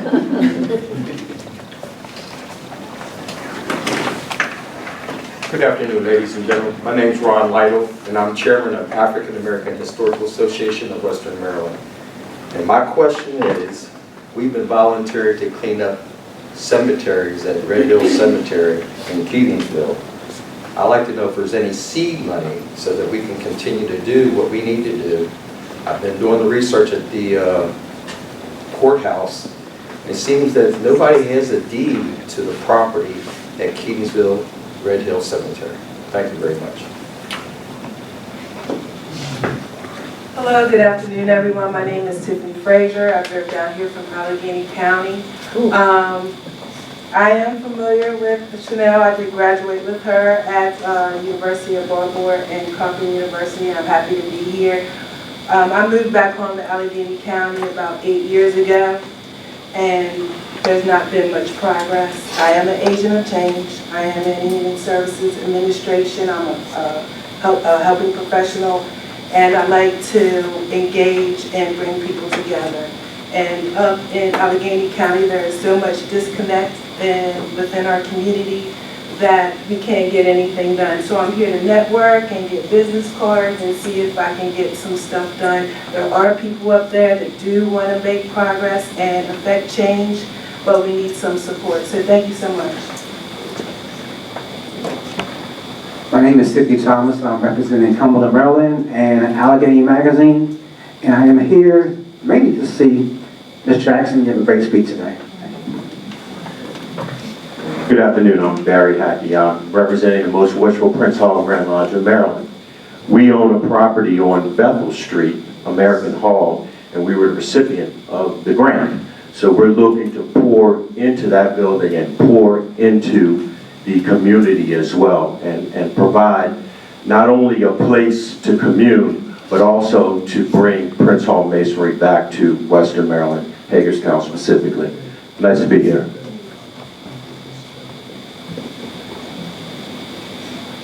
Good afternoon, everyone. My name is Nikki Frierson. I am here officially on behalf of Senator Chris Van Hollen, but I am also born and raised in the Jonathan Street community, and I'm just fascinated by all of the rich history and the stories today. My boss definitely is invested in our history. The Robert W. Johnson Center in Hagerstown recently received $500,000 in congressionally directed spending. So the investment is there, And I also believe that this commission also contributed to the Johnson Center with a grant not too long ago. So I am pleased to be here, and thank you so much for having me. Hello, my name is Sherry Johnson Wilkins. I am here to support Bridget in her support of Tolson's Chapel and all that it can be as it keeps growing under her leadership. Thank you. Good afternoon, I'm Loretta Wright. I am a member and vice president of Tolson's Chapel, here to support Bridget. And we'd love for all of you to come by Tolson's Chapel and take a tour.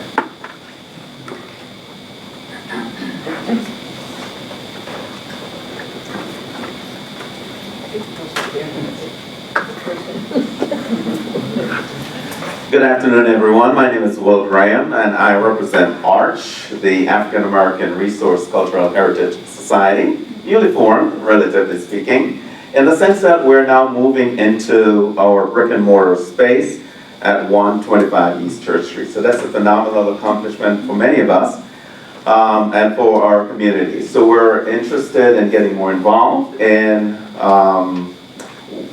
making our contribution to the powerful story that we tell as a people globally, nationally, and locally. We have some events happening in Juneteenth. There's going to be some events on the creek, Harrow Creek. We want to sort of own that space in a symbolic way by reading the names of ancestors who will sort of walk through Frederick. And that's a whole way of sort of lifting to a level of dialogue all the experiences there. I'm also very happy to be in the presence of Dr. Nick and being part of cleaning up the initial start of the Halfway Cemetery. And I'm delighted to be here in my first meeting. Thank you. Hello everybody, this is my first meeting. My name is Terry Panelin, and I'm a recent retiree from the National Institutes of Health. I spent 37 years there, and I retired as a supervisory grants management specialist. So I was really interested in hearing about the info about the grants that you utilize and why do you utilize them. I'm also running for one of the county commissioner seats in Washington County. And this is my first time here, so thank you. Good afternoon, my name is Taj Smith, and I want to thank Commissioner Joan Smith for bringing you all here today. We're super excited. And sometime Ron is going to learn how to turn on. I will help him with that. But I'm president for the Washington County NAACP. I'm also a board member for the Friends of Halfway African American Cemetery. And I will let our president tell you more about what we are doing there, but we definitely need to work on getting ownership of the cemetery. Just branch-wise, some of the things that we're trying to work on is connecting our youth council with some of our senior members and elders who know these stories. There is a huge disconnect, I think, in our children and their history, especially if they're from Washington County.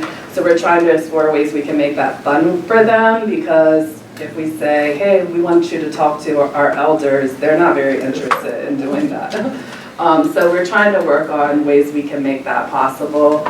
And other things, there is, if you guys aren't aware, that Asbury Methodist Church has recently lost their congregation. So that is something else we're sort of working on. How can we help that the church preserve that building, as it was the first African American church in the historic Jonathan Street area. So that's something we're also in Congress, or not, I was about to call you Congresswoman. Look, I'm speaking with Councilwoman Erica Bell, and I have been meeting with Otterbein Methodist Church to talk about how that would look in the future.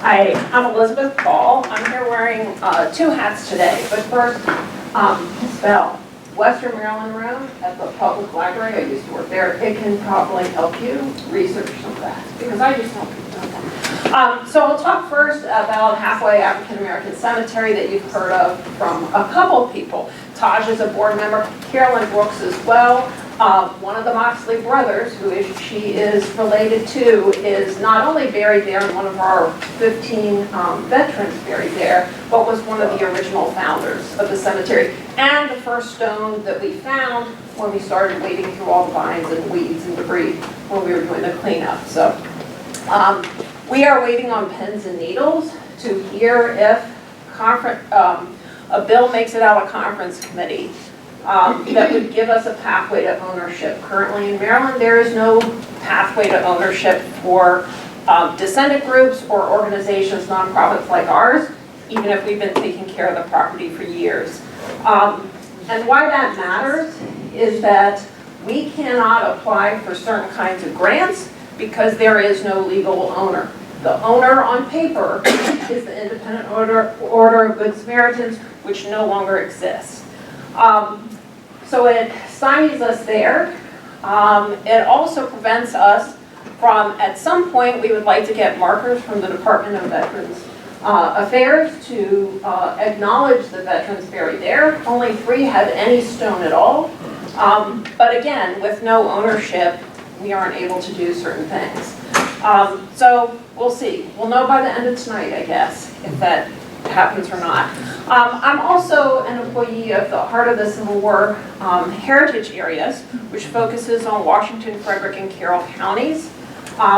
It is a grant-making organization as well. In fact, Halfway, before I worked for it, Halfway got a grant which allowed us to put in the public access way.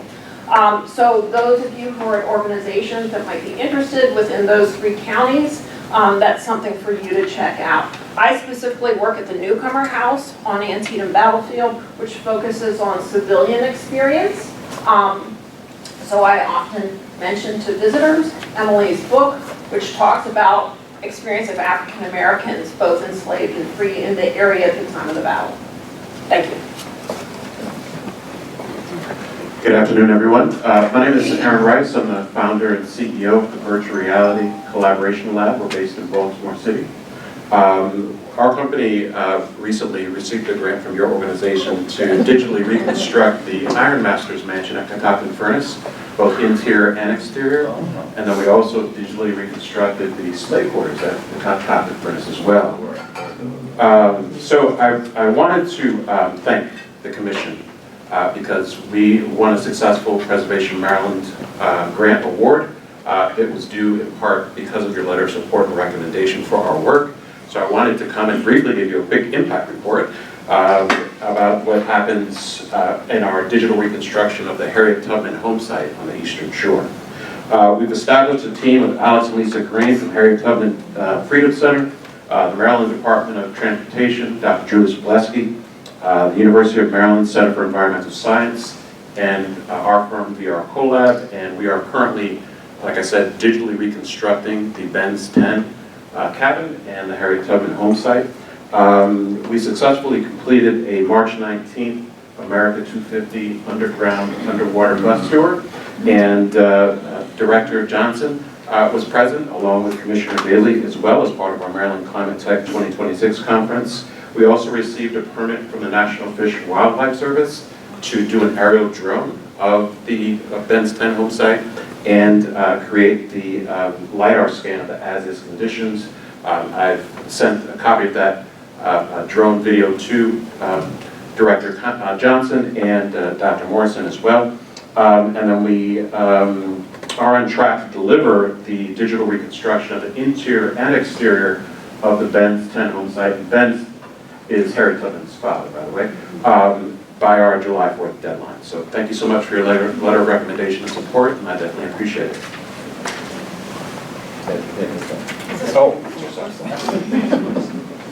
Good afternoon, everyone. I'm Linda Paez. At the ripe old age of 81, I decided to retire from being a professor at places like Howard University, University of Maryland College Park, Washington College. I've been around the Beltway through 3 cars and decided it was time to go back to my original purpose in life, which is to volunteer for organizations that are meaningful to me. And currently, one of the most meaningful is my home away from home, which is the Banneker-Douglass-Tubman Museum. I just love working there and have recently been given the privilege of giving tours as well as welcoming people at the door. So I'm moving up. I also represent the Board of Directors at Ocean Farm Preservation Society.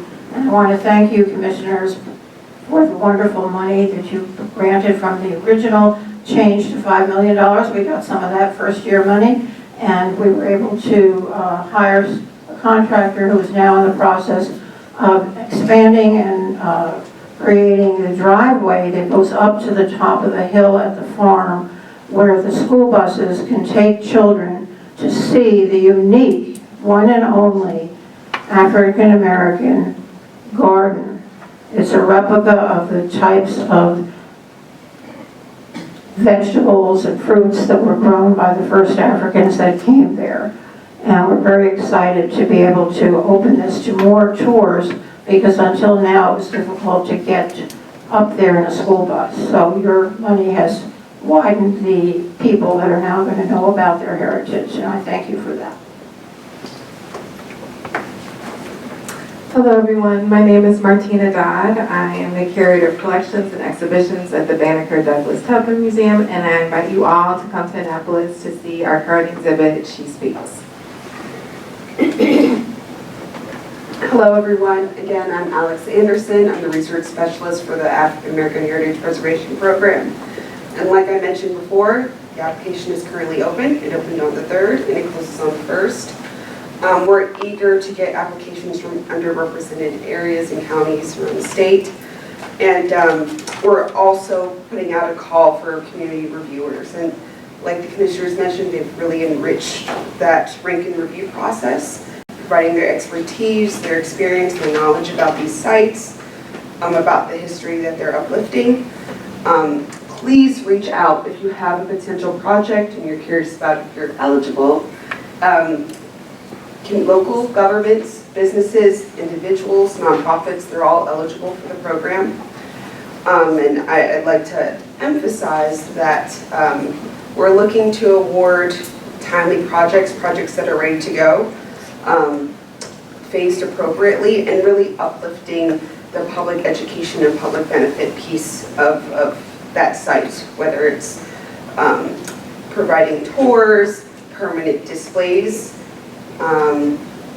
any kind of educational events. We're also open to non-traditional sites. We typically award churches, cemeteries, community centers, but if you have a historic property that you'd like to convert to a functional space, we're really eager to see those kinds of projects come across the desk. So please reach out, talk to me after this meeting if you have any questions. Good afternoon, everybody. My name is Leslie Rose, and I'm the exhibit manager at the Banneker-Douglass-Tubman Museum. The only plug I will share is to check out our collections website. It has gone through a little bit of a makeover, and you know, I really appreciate anybody that comes to us with a research request. It gets me learning what's in our collection, and also, you know, other really amazing African American history in Maryland. So check us out. Hi again, I'm Carolyn Brooks, and excuse me, from the college's standpoint, we are so happy we could host you today. We really appreciate you being here. And also, before you leave the campus, just take a drive around, because it's a beautiful space, and I think you'd enjoy it. I am so proud of my family's history at Fort Frederick, and those are stories that a lot of people don't know. My great-great-grandfather, Nathan Williams, owned that fort from 1857 until 1911. And they farmed it, and they took very good care of the fort, so it could become the state park right now. I mean, he could have taken all the walls down, and there'd be nothing for anybody right now.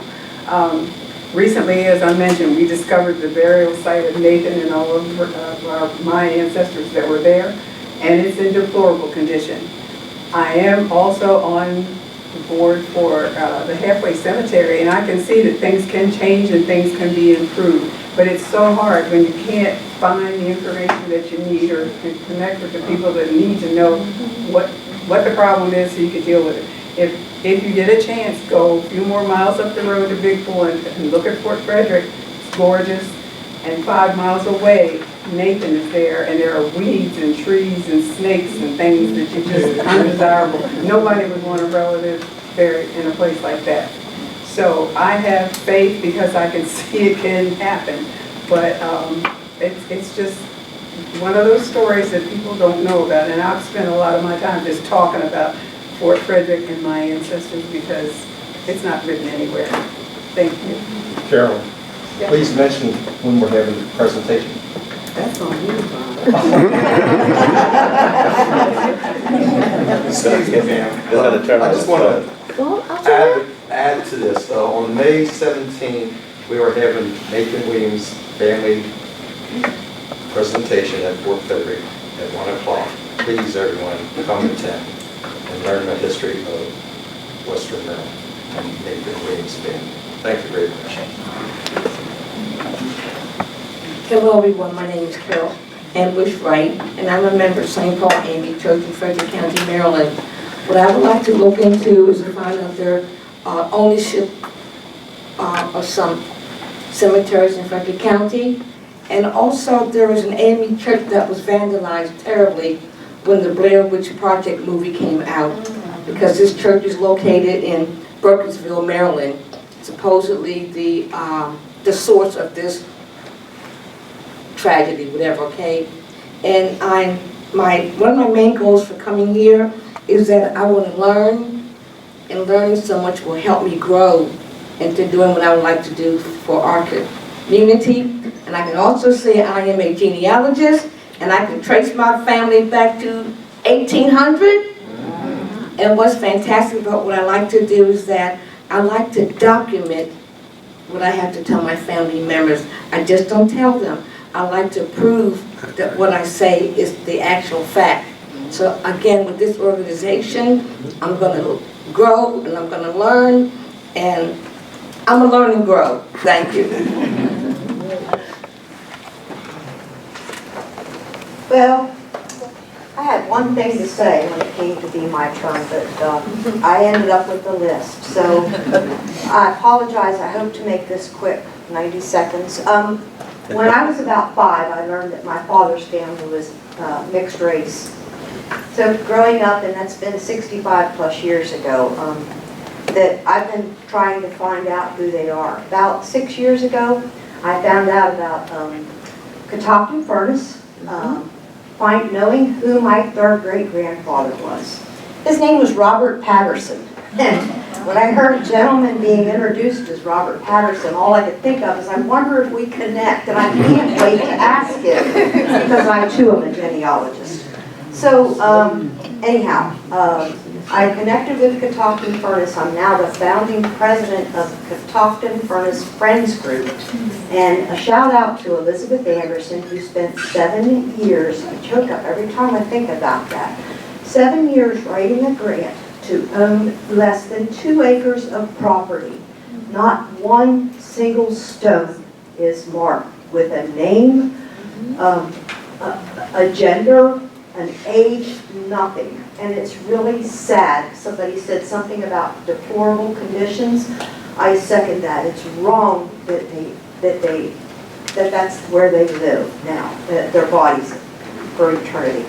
But we are working to make the cemetery more presentable. And I want to thank the board and the commission for giving us the grant to help us improve the cemetery. Our GPR is being done, as I understand, tomorrow. I'm excited about that. And tomorrow, your group is going to feed us lunch. So you can go on to catoctinfurnace.org and view our Zoom meeting and hear more about the project that they have done at the Mansion House, plus the 2 digital viewings that you've done, or you can attend a meeting at Catoctin Furnace at noontime. So I thank you for being a part of that. We gotta move quickly now through the rest of the list. Okay. All right, and I think that's actually everything I had to say. Oh, I did want to invite anybody who's interested. We have a descendant meeting, our reunion, on May 16th. Our banquet is from 11 to 2. It's in the Manor House parking area where the pavilion is. If somebody'd like to come, please contact me and let me know. And I'll see that you're on the list and can get your commitment in. What do you call it? Reservation in. Thanks. Bye. Nope. All right, well, this has been so informative. I want to thank you all for coming out, and I'm glad you were able to answer each other's questions. I'm going to turn the mic over to our host for today to give some closing remarks. Fantastic. Thank you all so much. For those in Washington County that know me, you know that I'm a person that tries to bring the community together. I am so happy for the opportunity for the commission and commissioners from across the state to hear the rich history that we have here in Washington County. I'm so happy that you all shared the mutual concerns, but also the mutual successes.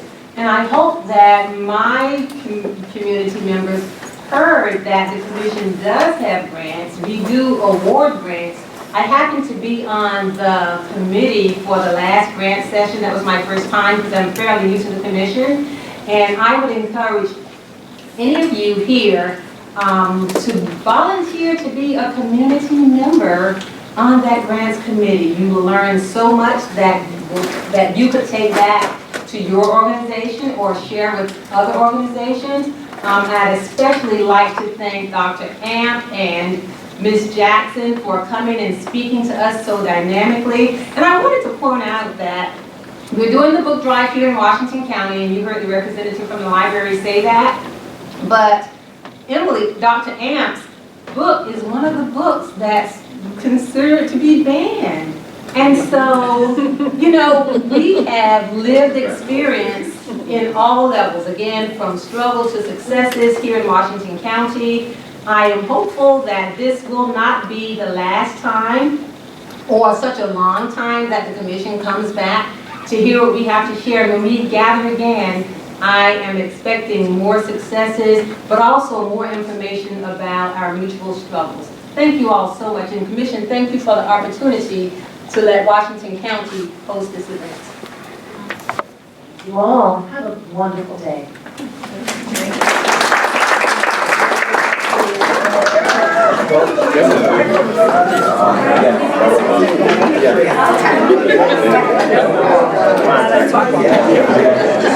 Yeah.